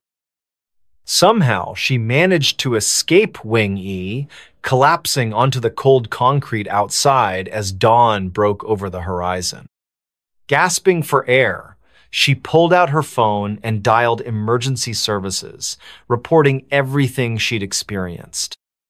To her surprise, the operator sounded skeptical, dismissing her claims as mere exhaustion and stress. Days later, Sarah returned to St. Mercy to collect her final paycheck. Upon entering the building, however, she noticed something peculiar. All the cameras monitoring Wing E displayed static instead of live footage. Confused, she asked the daytime staff about it. Their response chilled her to the bone. "Wing E doesn't exist," one of them replied matter-of-factly. "It was demolished years ago." Sarah glanced down at her ID badge, suddenly unsure whether she truly left the haunted corridors or if she was still trapped within them, doomed to relive the nightmare indefinitely. Don't just watch in the dark. Click subscribe, like, and join now. Before we begin, tell me, where are you listening from, and what time is it there? The Whisper That Breathed. A summer storm brewed over Boston, its dark clouds casting long shadows across the narrow streets of Beacon Hill. The air was thick with humidity, and the faint scent of rain mingled with the salty breeze from the nearby harbor. At precisely 5 in the afternoon, when the sun should have still been high, an unnatural twilight descended upon the city. Andrew Scott hurried down Pinckney Street, his leather satchel slapping against his side with each quickened step. The first rumble of thunder echoed in the distance, vibrating through the cobblestones beneath his worn loafers. He had taken this route home 1,000 times before, but today something felt different. The usual sounds of the neighborhood, children playing, dogs barking, the occasional car engine, were strangely muted. Only the wind seemed alive, whispering through the ancient trees that lined the street, whispering in a way that made Andrew's skin prickle. He glanced at the old Victorian house at number 17, its windows dark and unwelcoming despite the early hour. The for sale sign in the yard swayed gently, though he couldn't feel any breeze on his face. Madison Rivera stood at her kitchen window on Mount Vernon Street, staring out at the gathering storm. Her teacup trembled slightly in her hand as she watched the clouds churn above the gold dome of the State House. She had lived in this neighborhood her entire life, but never had she seen such an ominous sky this early in the evening. The antique clock on her wall ticked loudly in the silence, each second stretching longer than it should. Something about the atmosphere felt wrong, like the world was holding its breath, waiting for something to happen. In the South End, James Cooper sat alone in his apartment on Tremont Street, absently flipping through old photographs. The lightning flashed outside, illuminating his collection of vintage cameras displayed on the shelves. His fingers paused on a particular picture, a group of friends gathered at Boston Common, smiling faces frozen in time. But as another bolt of lightning illuminated the room, he could have sworn one of the faces in the photograph moved, just for a moment. Just enough to make his heart skip a beat. The frame fell from his hands, shattering on the hardwood floor. Andrew found himself drawn to the old cemetery at the top of Copp's Hill. The wrought iron gates creaked open before him, though he was certain he hadn't touched them. The gravestones stood like silent sentinels, their weathered inscriptions barely visible in the dim light. As he walked between the rows, the whispers grew louder, more distinct. They weren't words exactly, more like fragments of memories or thoughts that didn't belong to him. A cold droplet of rain hit his cheek, followed by another. The storm was getting closer, the thunder growing more insistent, yet he couldn't bring himself to leave. Madison's phone rang suddenly, making her jump. The caller ID showed a number she didn't recognize, but something compelled her to answer. "Hello?" she said, her voice barely above a whisper. There was no response, only the sound of breathing, slow, deliberate, measured breaths that seemed to echo in her ear. The connection remained open, the breathing continuing without variation. She wanted to hang up, but her fingers wouldn't move. Outside, the wind picked up, rattling the windows and sending a chill through the room despite the summer heat. James had gathered the broken pieces of the photograph frame and was attempting to reconstruct it when he noticed something odd. The image inside had changed. Where once there had been 6 smiling faces, now there were 7. The new face wasn't clear, just a blur of features that seemed to shift when he tried to focus on them. The room temperature dropped suddenly, and his breath came out in visible puffs. From somewhere deep within the walls, he heard a soft scraping sound, like fingernails dragging across wood, getting closer with each passing moment. The rain began to fall in earnest now, drumming against rooftops and streaming down window panes throughout the city. Andrew found himself standing before a particular gravestone, its inscription worn almost smooth by time. Yet he could read it perfectly in his mind. Elizabeth Hargrove, 1845–1865. The name triggered something in his memory, though he couldn't place why. The whispers around him formed words now, disjointed phrases that painted pictures of a life cut tragically short. Never meant to. Kept calling me back. So cold here. Madison finally managed to end the call, dropping the phone on the counter with shaking hands. The lights flickered, then steadied, then flickered again. She moved to check the circuit breaker, but stopped when she saw her reflection in the hallway mirror. It wasn't quite right, her eyes were wrong, too dark, too empty. She blinked, and the reflection smiled while she remained expressionless. The breathing from the phone call continued behind her, though no device was near. "You shouldn't have answered," it seemed to say, so softly she might have imagined it. James had barricaded himself in his bedroom, the photograph hidden safely in a drawer. The scraping had stopped, replaced by a gentle tapping at his window. When he looked, there was nothing there except the distorted reflection of his room. But something about the angles was off, as if space itself had bent slightly out of shape. His cameras, usually arranged with precise care, were now facing inward, their lenses trained on his bed. "They see you," he whispered to himself, though he wasn't sure where the words came from. The storm outside reached its peak, lightning flashing continuously, yet the darkness in his room deepened rather than lifted. The three of them, Andrew, Madison, James, were connected by threads they couldn't see, drawn together by forces beyond their understanding. Each had experienced strange occurrences before, dismissing them as coincidence or imagination. But now, as the storm battered Boston and the boundaries between worlds grew thin, they would be forced to confront the truth. Elizabeth Hargrove's story wasn't finished, and somehow they had become part of its conclusion. Andrew traced his fingers along the edge of the gravestone, feeling the rough stone bite into his skin. The pain was real, grounding him when everything else felt surreal.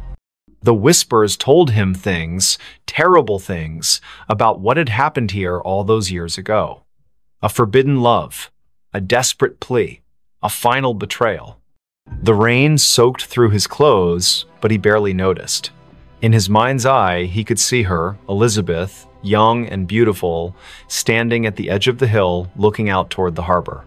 Her lips moved, forming words he couldn't hear over the storm. But he could feel them, resonating in his chest like a second heartbeat. Madison had retreated to her basement, seeking sanctuary from whatever haunted her home. The old furnace hummed in the corner, its rhythm matching the breathing that now filled every room.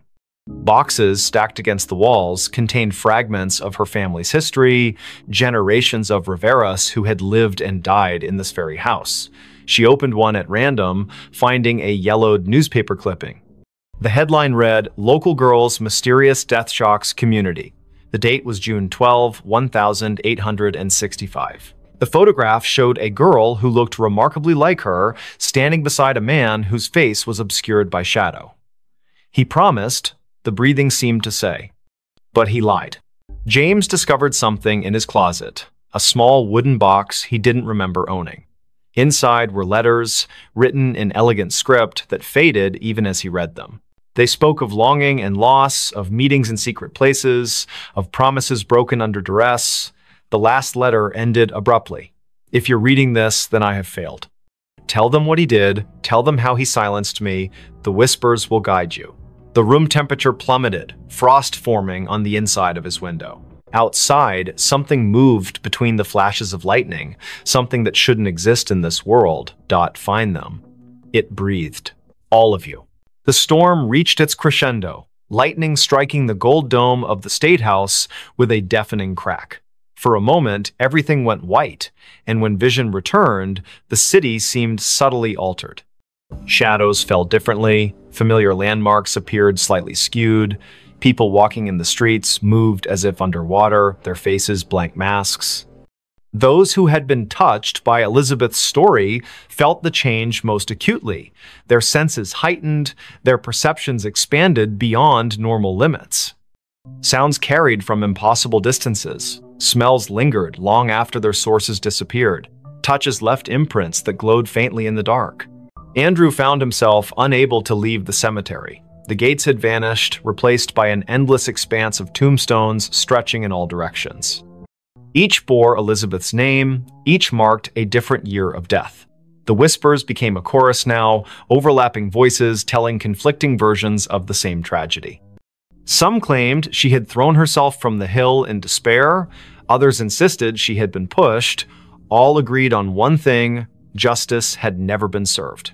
The rain continued to fall, but it wasn't water anymore, it was memories, each drop carrying fragments of lives cut short, hopes dashed, loves lost. Madison's basement had transformed into a labyrinth of family secrets. Every box she opened contained evidence of her ancestors' involvement in Elizabeth's fate, letters of condemnation, witness statements, a blood-stained handkerchief, photographs showing the same shadowy figure across generations, always present at moments of tragedy. The breathing grew louder, surrounding her like a physical presence. "You know him," it rasped. "He watches still." She looked up to see her own reflection in the basement window, but instead of her face, she saw the Shadow Man's features clearly for the first time. Their eyes met, and she understood everything that had been hidden, everything that had been denied. James's apartment building had emptied of all other tenants, leaving him alone with the entity that had been watching him through his cameras. The photographs on his walls had changed. Each now showed the same scene. Elizabeth standing at the edge of Copp's Hill, reaching out to someone just out of frame. The seventh figure in his broken photograph had clarified, revealing features that matched the Shadow Man from Madison's past. The wooden box had multiplied, filling his living room with identical copies, each containing variations of the same tragic story. "We are witnesses," the voice whispered directly into his mind, "and we are judged." As the supernatural storm raged, drawing energy from centuries of buried guilt and unresolved grief, the three found themselves converging at number 17 Pinckney Street. The house that had seemed merely old and empty now pulsed with malevolent life. Its windows reflected scenes from the past. Elizabeth's final moments played out endlessly, each iteration slightly different, each ending the same. The front door stood open, inviting them inside to witness the truth. The interior defied physics. Rooms stretched impossibly far, staircases led to nowhere, doors opened onto other dimensions. In the center of it all stood the Shadow Man, finally revealed in full. His face was a composite of every person who had ever turned a blind eye to injustice, every authority figure who had dismissed Elizabeth's pleas for help. "It's time," he said, his voice a chorus of thousands. Time to break the cycle. The house shook violently as reality struggled to contain the weight of so many unresolved wrongs. Andrew, Madison, and James realized simultaneously that they had been chosen not as victims, but as instruments of resolution. Each carried a piece of Elizabeth's story within them. Andrew through his ancestral connection to the hill, Madison through her family's complicity in the cover-up, James through his ability to capture truth in images.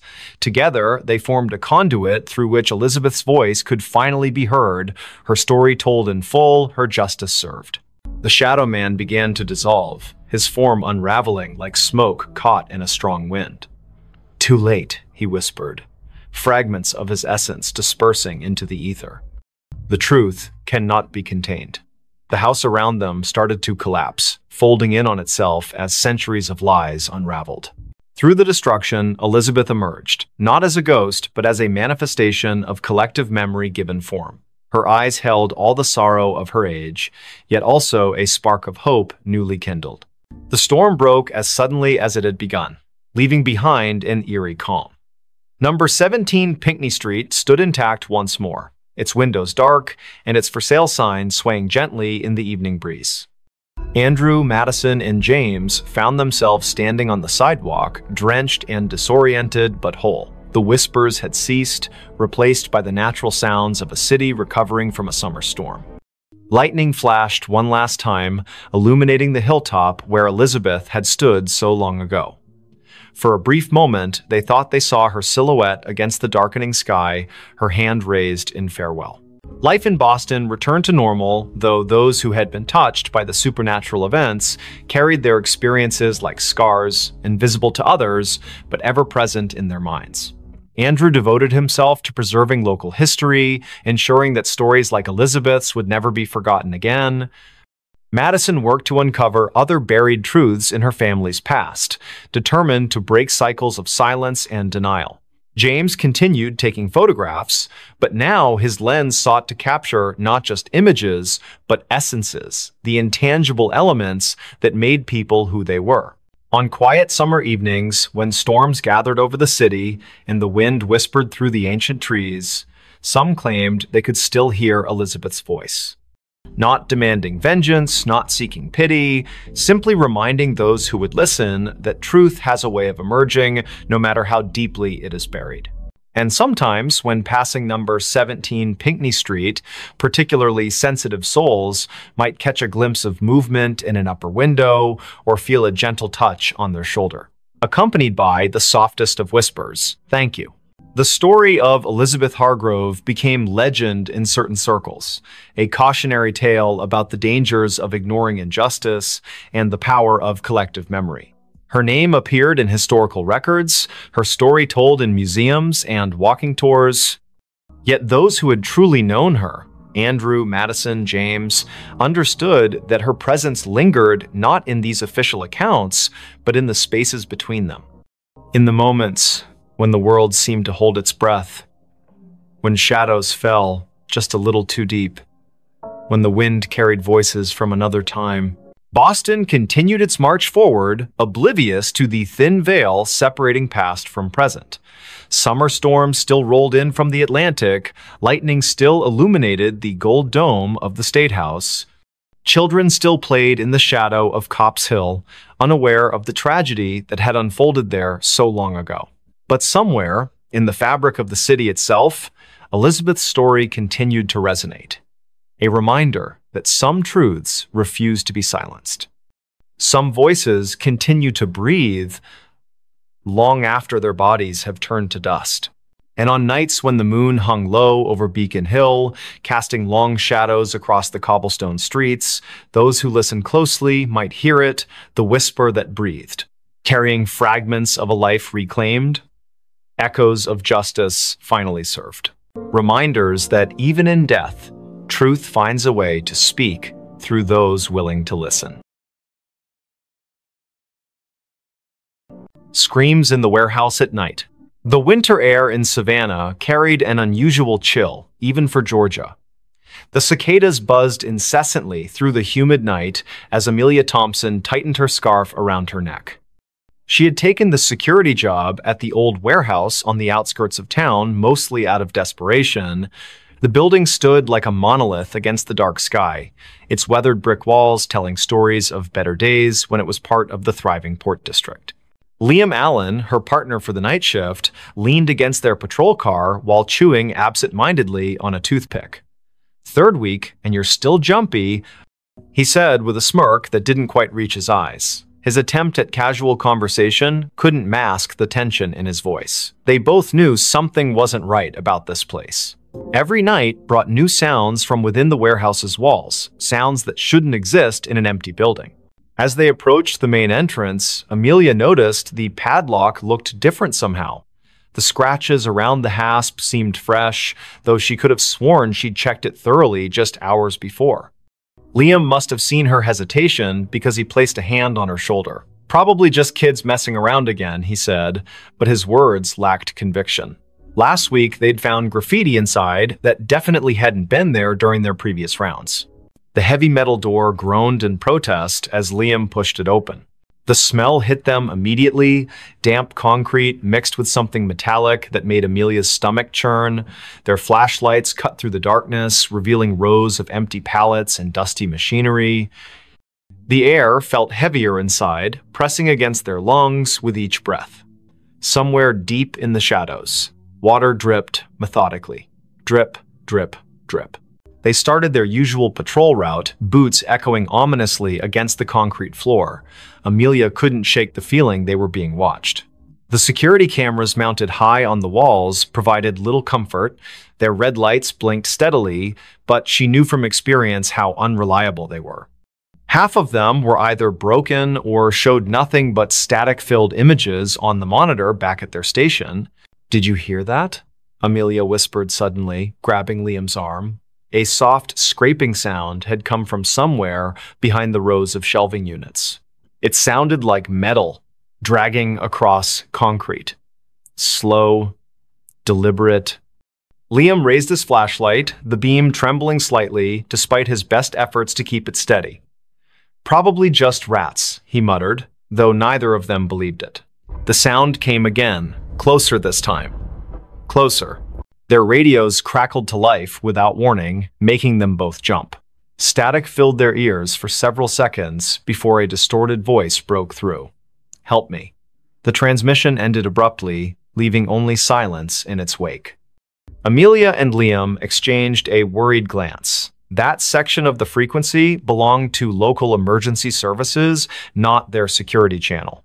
They should never have received that transmission here.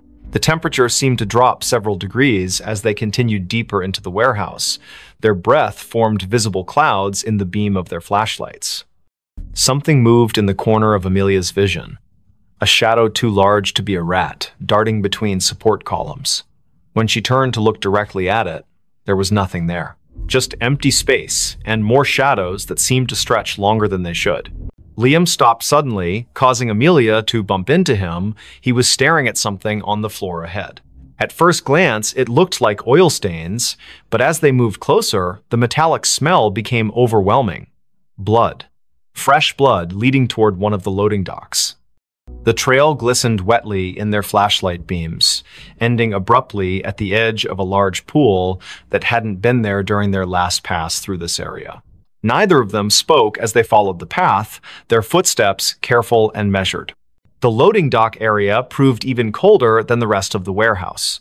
Condensation formed on every surface, dripping steadily from the ceiling beams. What appeared to be claw marks scored deeply into the concrete floor, radiating outward from the blood pool like some terrible flower blooming in reverse. Amelia's radio crackled again, this time with no discernible words, just a rising and falling electronic whine that set her teeth on edge. She fumbled to turn it off, but found the volume control unresponsive. Something heavy shifted in the darkness above them. The sound of movement came from the catwalks high overhead, accompanied by a low, guttural growl that reverberated through the metal structure. Liam's flashlight beam swept upward, catching glimpses of movement too fast to track properly. Whatever it was up there moved with unnatural speed, darting between support beams with impossible agility. The growling grew louder and closer. Amelia's training screamed at her to retreat, to get away from whatever was hunting them in the dark. But something else held her rooted to the spot, a primal curiosity mixed with terror that froze her muscles. The blood pool began to bubble softly, tiny crimson bubbles forming and popping with sickening sounds. From the corner of her eye, she saw shapes moving in the darkness beyond the loading dock doors. Too many shapes to count. The attack came without warning. One moment they were scanning the catwalks, and the next, Liam was gone. His flashlight clattered to the ground, rolling away into the shadows. Amelia heard his muffled scream cut short as something massive dragged him upward into the darkness. Her own scream caught in her throat as she backed away, tripping over her own feet in her haste to escape. The thing on the catwalk let out a triumphant roar that shook dust from the ceiling. She scrambled backward, her flashlight beam dancing wildly across the warehouse floor. More figures emerged from the shadows now, surrounding her. They moved with jerky, unnatural motions, their forms humanoid but wrong somehow, too tall, too thin, their limbs bending at impossible angles. The largest figure, presumably what had taken Liam, dropped down from the catwalk with a deafening crash. Its eyes glowed faintly in the darkness, fixing on her with predatory intelligence. The cicadas outside had grown louder, their buzzing almost deafening now. Amelia realized with growing horror that their pattern matched the rhythm of the creature's movements. Each step it took toward her synchronized perfectly with the insect's chorus. The other figures began to circle her, closing in from all sides. Their breathing sounded wet and labored, like liquid being forced through cloth. She pressed herself against a stack of pallets, searching desperately for an escape route. A sudden noise from the office area caught everyone's attention, the distinctive sound of someone trying to force open a window. The creatures hesitated, their heads snapping toward the disturbance with unsettling speed. Amelia seized her chance, diving between two of the smaller figures and sprinting toward the main entrance. Behind her, she heard snarls of frustration as the creatures debated whether to pursue her or investigate the new intruder. Her radio crackled to life again, this time with perfect clarity. "Run!" a woman's voice shouted urgently. "Get out while you still can." The transmission cut off abruptly, replaced by more static. Amelia didn't question it. She poured everything she had left into reaching the exit. As she burst through the heavy metal door, the cold night air hit her like a slap. The cicadas fell silent all at once, creating an eerie void where their buzzing had been moments before. Standing by their patrol car was a young woman, probably in her early 20s, dressed in tattered clothes and bleeding from multiple wounds.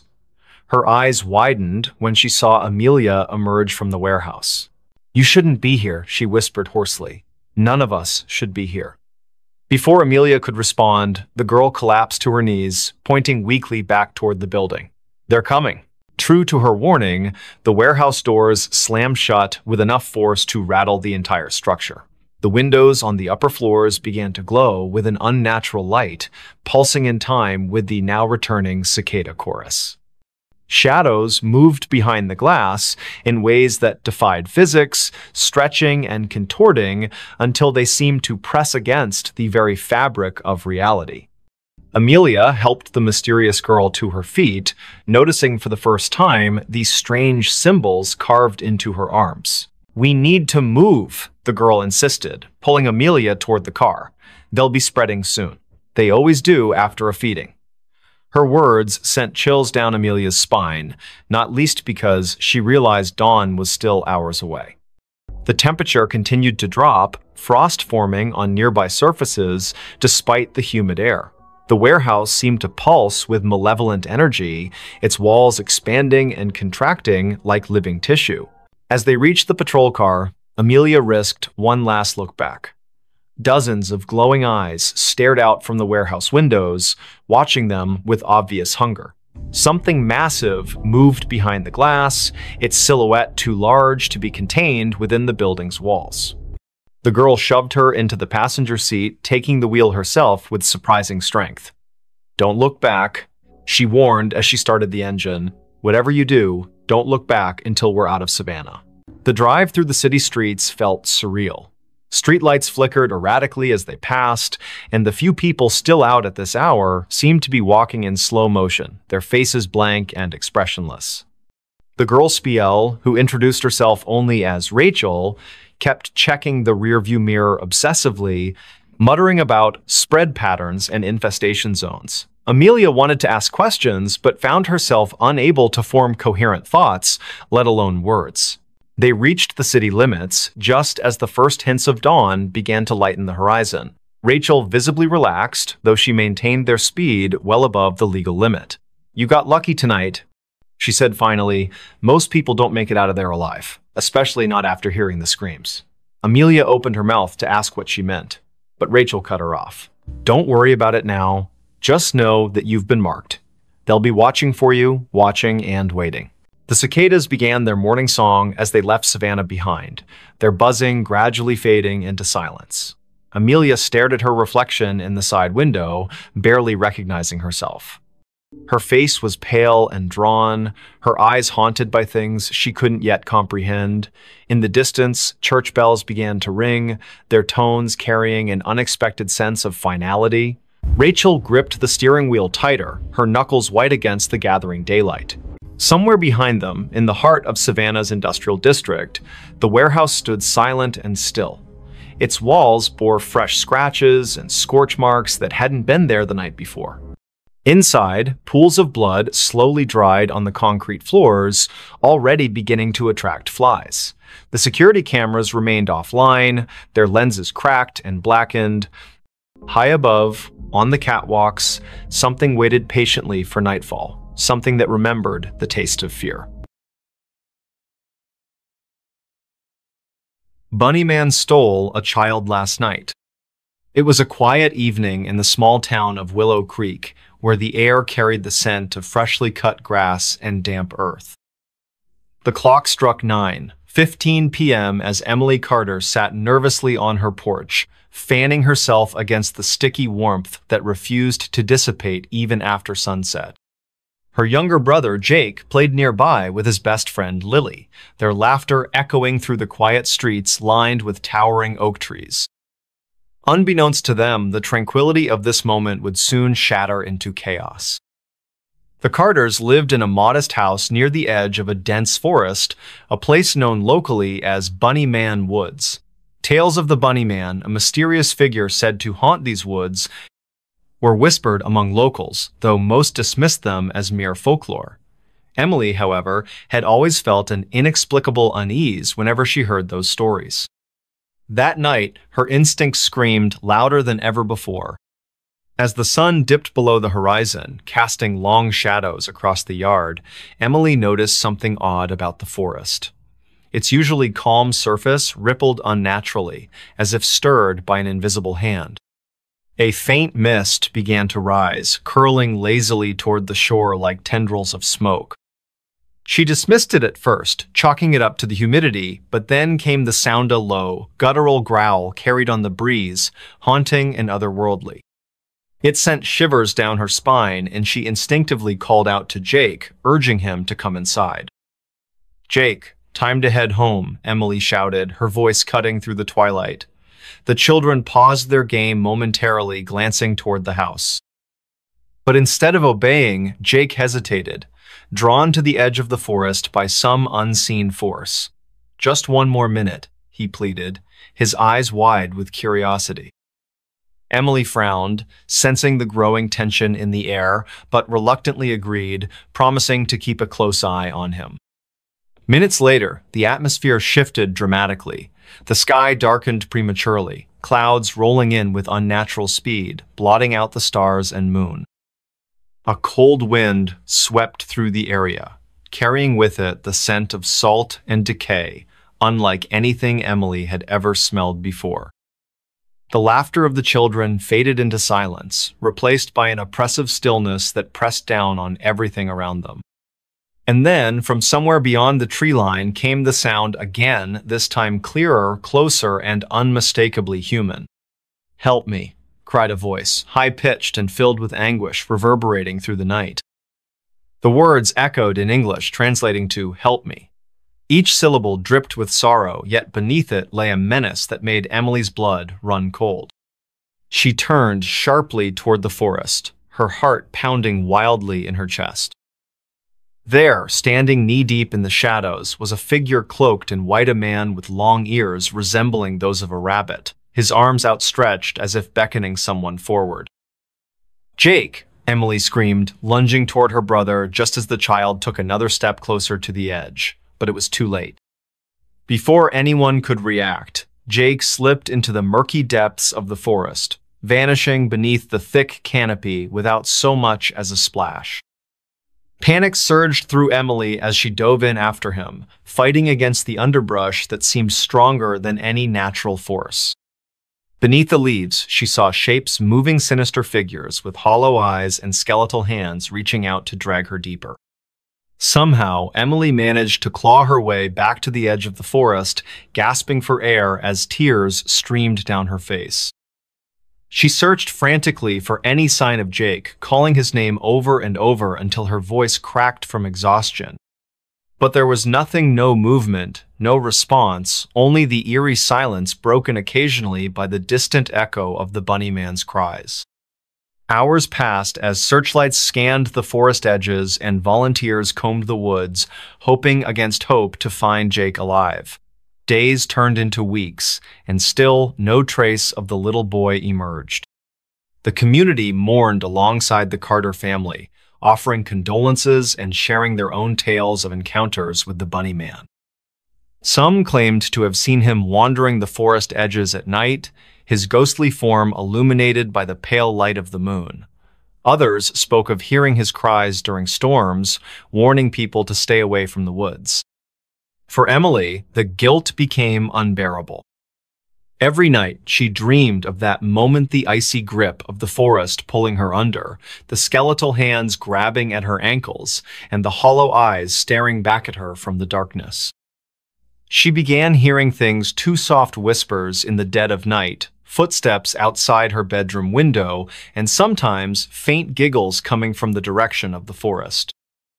Each sound drove her further into despair, convincing her that the bunny man wasn't done tormenting her family. Months later, when winter settled over Willow Creek, bringing with it biting winds and frost-covered branches, Emily decided she couldn't live with the uncertainty anymore. Armed with a flashlight and a determination born of desperation, she ventured to the forest edge late one night, determined to confront whatever entity had taken her brother. As she stood there, trembling in the cold, she finally saw him clearly, the man with rabbit ears, his face twisted into a grotesque mask of grief and rage. "Why did you take him?" Emily demanded, her voice shaking but resolute.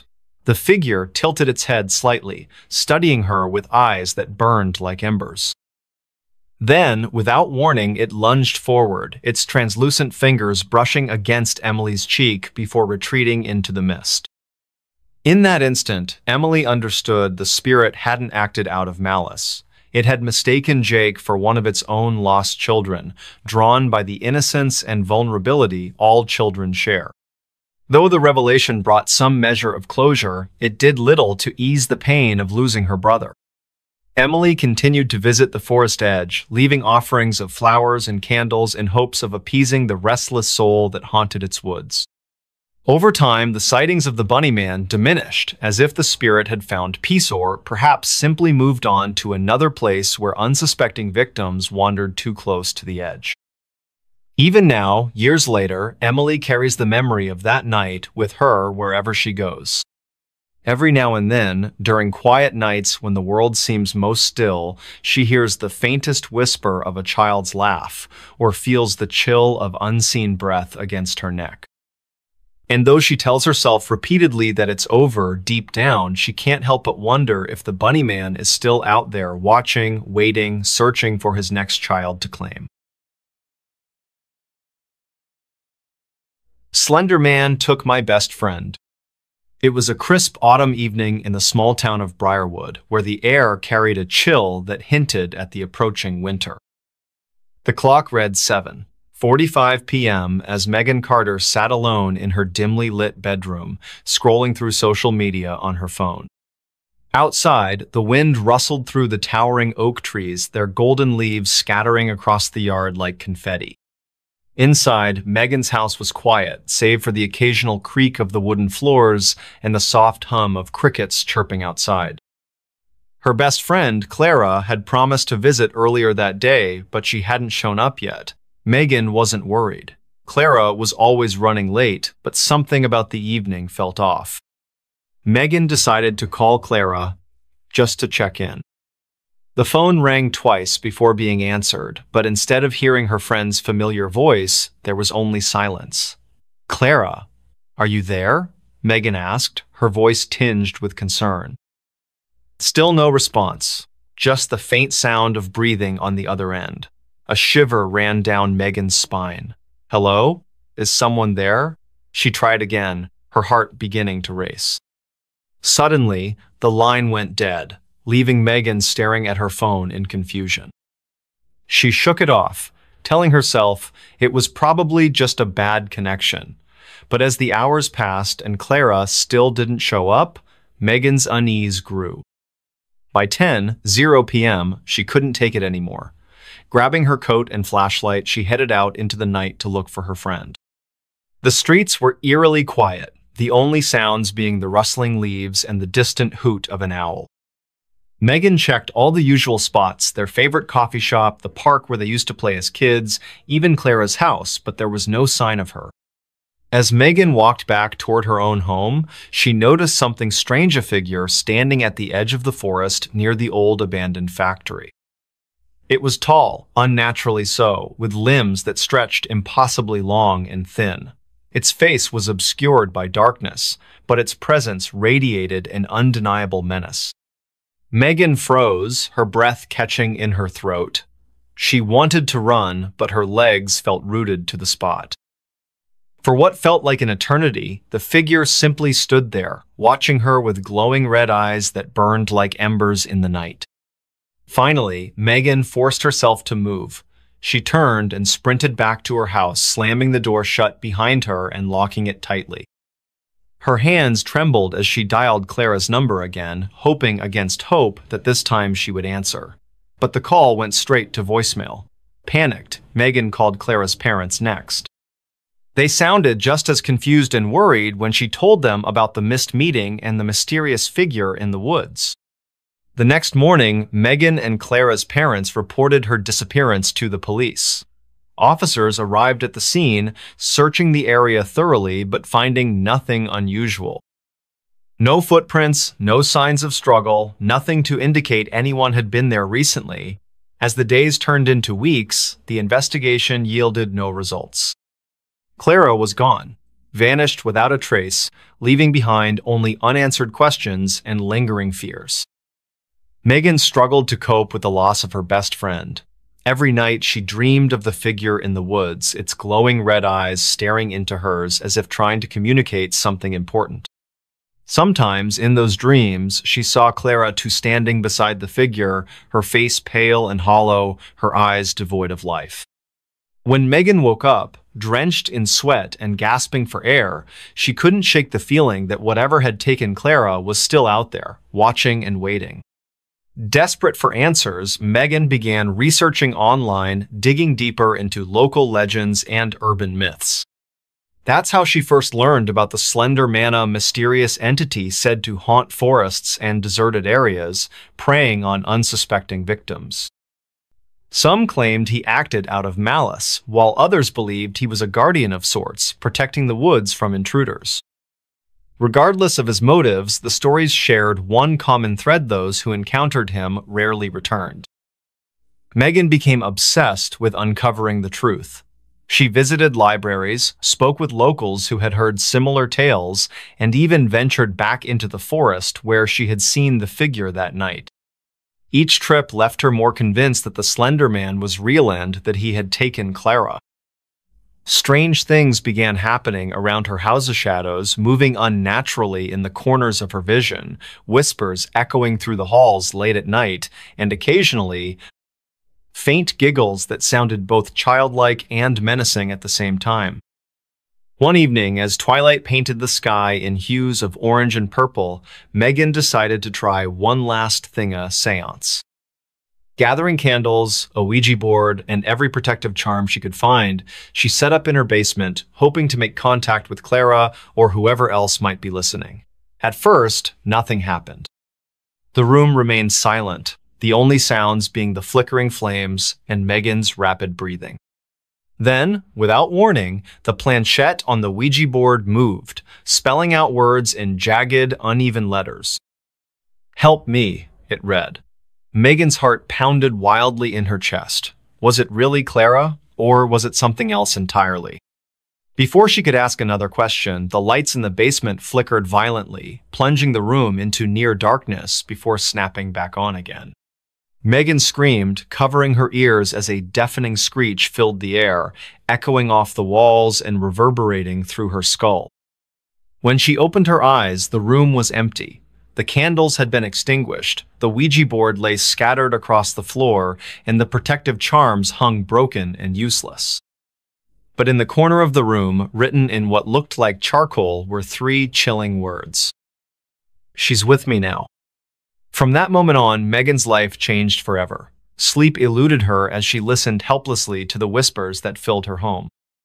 Shadows moved unnaturally in the corners of her vision, and sometimes, during quiet nights when the world seemed most still, she swore she heard Clara's voice calling her name softly in the dark.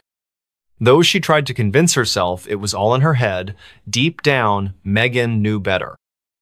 Years later, Megan rarely speaks of her ordeal. Though grateful to still be alive, she can't shake the feeling that the forest and its enigmatic inhabitant hasn't truly let go.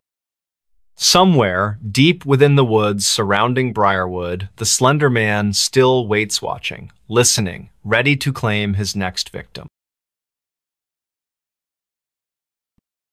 Missing in the forest like Bigfoot. It was a quiet morning in the small town of Timber Ridge, where the air carried the crisp scent of pine and damp earth.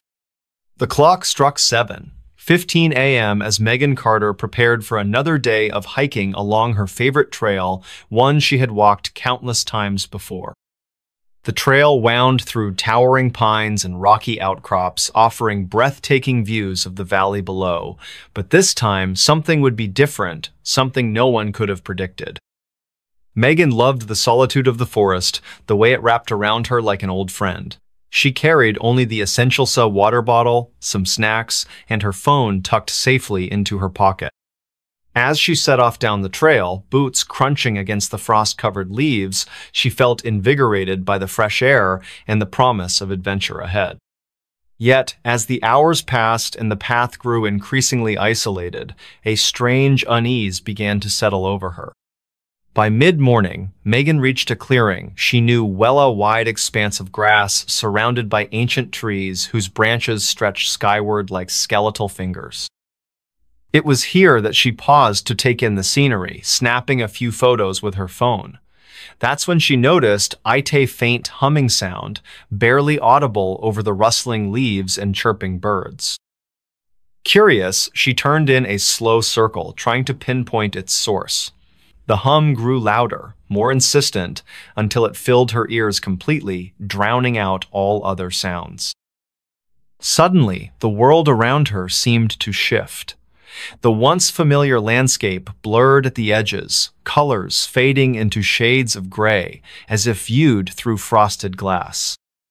Megan stumbled backward, disoriented, her heart pounding wildly in her chest. "What's happening?" she whispered, clutching her phone tightly, as if it might anchor her to reality. But then, without warning, the device slipped from her grasp, clattering onto the ground and shattering on impact.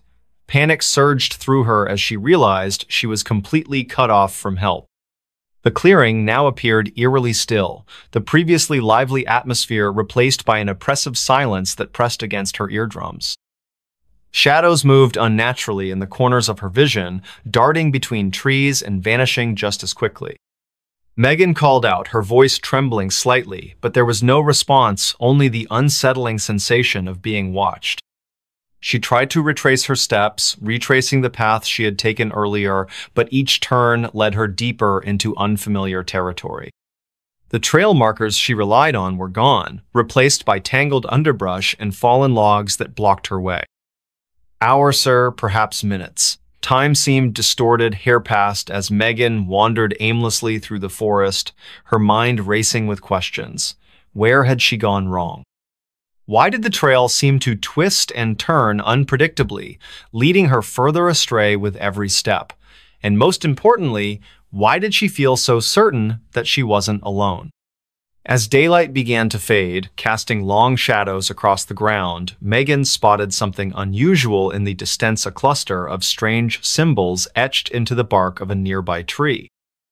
They looked almost deliberate, as though carved by human hands, yet their meaning eluded her. Beneath them lay scattered remnants of what appeared to be clothing, a torn piece of fabric, a frayed shoelace, and a single photograph half buried in the dirt. Picking it up carefully, Megan examined the image closely. It depicted a group of people standing together, smiling happily, though none of their faces were familiar to her. What struck her most, however, was the date scrawled on the back years prior to her visit. A cold dread settled in her stomach as realization dawned upon her. These weren't ordinary artifacts, they belonged to others who had vanished without explanation, part of the mysterious phenomenon known locally as missing in the forest. Stories abounded of hikers disappearing under similar circumstances, lured deep into the woods by unexplained forces or simply vanishing into thin air. Some theorized alien abduction, while others pointed to supernatural entities guarding the forest jealously against intruders. Whatever the truth, Megan knew she was caught in the same snare. Night fell swiftly, plunging the forest into darkness, save for the faint glow of moonlight filtering through the trees. Megan huddled beneath a makeshift shelter of branches and leaves, her body shaking uncontrollably from fear and exhaustion. Around her, strange noises echoed through the night, low growls, haunting whispers, and occasional bursts of laughter that sounded both childlike and menacing at the same time. Sleep proved impossible, her mind replaying every detail of the day's events in endless loops. Days, perhaps weeks, time remained elusive, hair blurred together as Megan continued her desperate search for escape. Food and water ran low, forcing her to rely on whatever sustenance the forest provided. Her clothes grew tattered, her skin scratched and bruised from navigating treacherous terrain. Yet, despite her deteriorating condition, a part of her remained oddly calm, as if accepting her fate willingly. Was this how others had felt before disappearing forever? Trapped in an endless loop, unable to break free from the forest's grip? One evening, as twilight painted the sky in hues of orange and purple, Megan stumbled upon a peculiar Sita cabin hidden deep within the woods, its windows dark but its door slightly ajar. Hope surged within her as she approached cautiously, calling out in case anyone might be inside. When no answer came, she pushed the door open gently, stepping inside to find the interior eerily intact. Furniture stood arranged neatly, books rested on shelves, and personal belongings littered surfaces as if their owners had left suddenly and never returned. On the wall hung a calendar, its pages flipped to a date far in the past, marking the disappearance of someone else who had ventured too far. Among the items scattered about, Megan discovered journals belonging to previous occupants, detailing their experiences in the forest. Each entry spoke of growing confusion, disorientation, and paranoia, culminating in final messages written in frantic handwriting before going silent altogether. Reading these accounts, Megan understood fully the gravity of her situation. She was not merely lost, she was trapped in a realm beyond normal understanding, a place where logic failed and mysteries thrived. Determined to uncover answers, Megan explored the cabin thoroughly, eventually finding a hidden compartment beneath the floorboards. Inside rested an old map marked with cryptic symbols and annotations referencing locations throughout the forest. Following its directions, she ventured further than ever before, encountering sights both beautiful and terrifying: waterfalls cascading endlessly upward, meadows bathed in perpetual twilight, and creatures unlike anything she had ever seen before. Along the way, she documented everything, leaving notes and markings for those who might come after her. But with each discovery came new dangers. Shadows followed her movements, whispering promises of release if she surrendered entirely. Visions plagued her dreams, showing glimpses of others who had vanished before her faces, pale and hollow, eyes devoid of life. Still, Megan pressed on, driven by a stubborn refusal to give in to despair. Finally, after what felt like an eternity, Megan found herself standing at the edge of a cliff overlooking the valley below. The scene was breathtakingly familiar, the exact view she had admired during her initial hike. Yet, something felt fundamentally different about it now. Before her loomed a figure cloaked in shadow, its presence commanding yet serene. Without speaking a word, it extended a hand toward her, inviting her to join it. For a moment, Megan hesitated, torn between fear and curiosity. Then, taking a deep breath, she reached out and grasped the offered hand. Immediately, the world around her dissolved into light, consuming everything in its path. When clarity returned, Megan found herself back in the clearing where her journey had begun. Her phone lay intact beside her, untouched by the ordeal, as if none of it had ever happened. Confused and shaken, Megan reported her experience to local authorities, describing in detail everything she had endured. Investigators searched the area thoroughly, but found no evidence of anything unusual, no missing persons reports matching her descriptions, no signs of disturbances in the forest. To all outward appearances, Megan's account was nothing more than a vivid hallucination brought on by fatigue and isolation. Yet, deep down, Megan knew better. Somewhere, deep within the woods of Timber Ridge, others still waited trapped in a liminal space between worlds, hoping against hope for rescue. And though she had escaped, Megan couldn't help but wonder if she truly belonged among them. I vanished like missing 411. It was a crisp autumn morning in the small mountain town of Timber Ridge, nestled deep within the dense forests of northern Idaho. The air carried a chill that hinted at the approaching winter, and the sun struggled to break through the thick canopy above. At 7:15 a.m., Megan Carter prepared for another day of hiking along her favorite trail, one she had walked countless times before. The trail wound through towering pines and rocky outcrops, offering breathtaking views of the valley below. But this time, something would be different, something no one could have predicted. Megan loved the solitude of the forest, the way it wrapped around her like an old friend. She carried only the essential water bottle, some snacks, and her phone tucked safely into her pocket. As she set off down the trail, boots crunching against the frost-covered leaves, she felt invigorated by the fresh air and the promise of adventure ahead. Yet, as the hours passed and the path grew increasingly isolated, a strange unease began to settle over her. By mid-morning, Megan reached a clearing she knew well, a wide expanse of grass surrounded by ancient trees whose branches stretched skyward like skeletal fingers. It was here that she paused to take in the scenery, snapping a few photos with her phone. That's when she noticed a faint humming sound, barely audible over the rustling leaves and chirping birds. Curious, she turned in a slow circle, trying to pinpoint its source. The hum grew louder, more insistent, until it filled her ears completely, drowning out all other sounds. Suddenly, the world around her seemed to shift. The once familiar landscape blurred at the edges, colors fading into shades of gray as if viewed through frosted glass. Megan stumbled backward, disoriented, her heart pounding wildly in her chest. "What's happening?" she whispered, clutching her phone tightly as if it might anchor her to reality. But then, without warning, the device slipped from her grasp, clattering onto the ground and shattering on impact. Panic surged through her as she realized she was completely cut off from help. The clearing now appeared eerily still, the previously lively atmosphere replaced by an oppressive silence that pressed against her eardrums. Shadows moved unnaturally in the corners of her vision, darting between trees and vanishing just as quickly.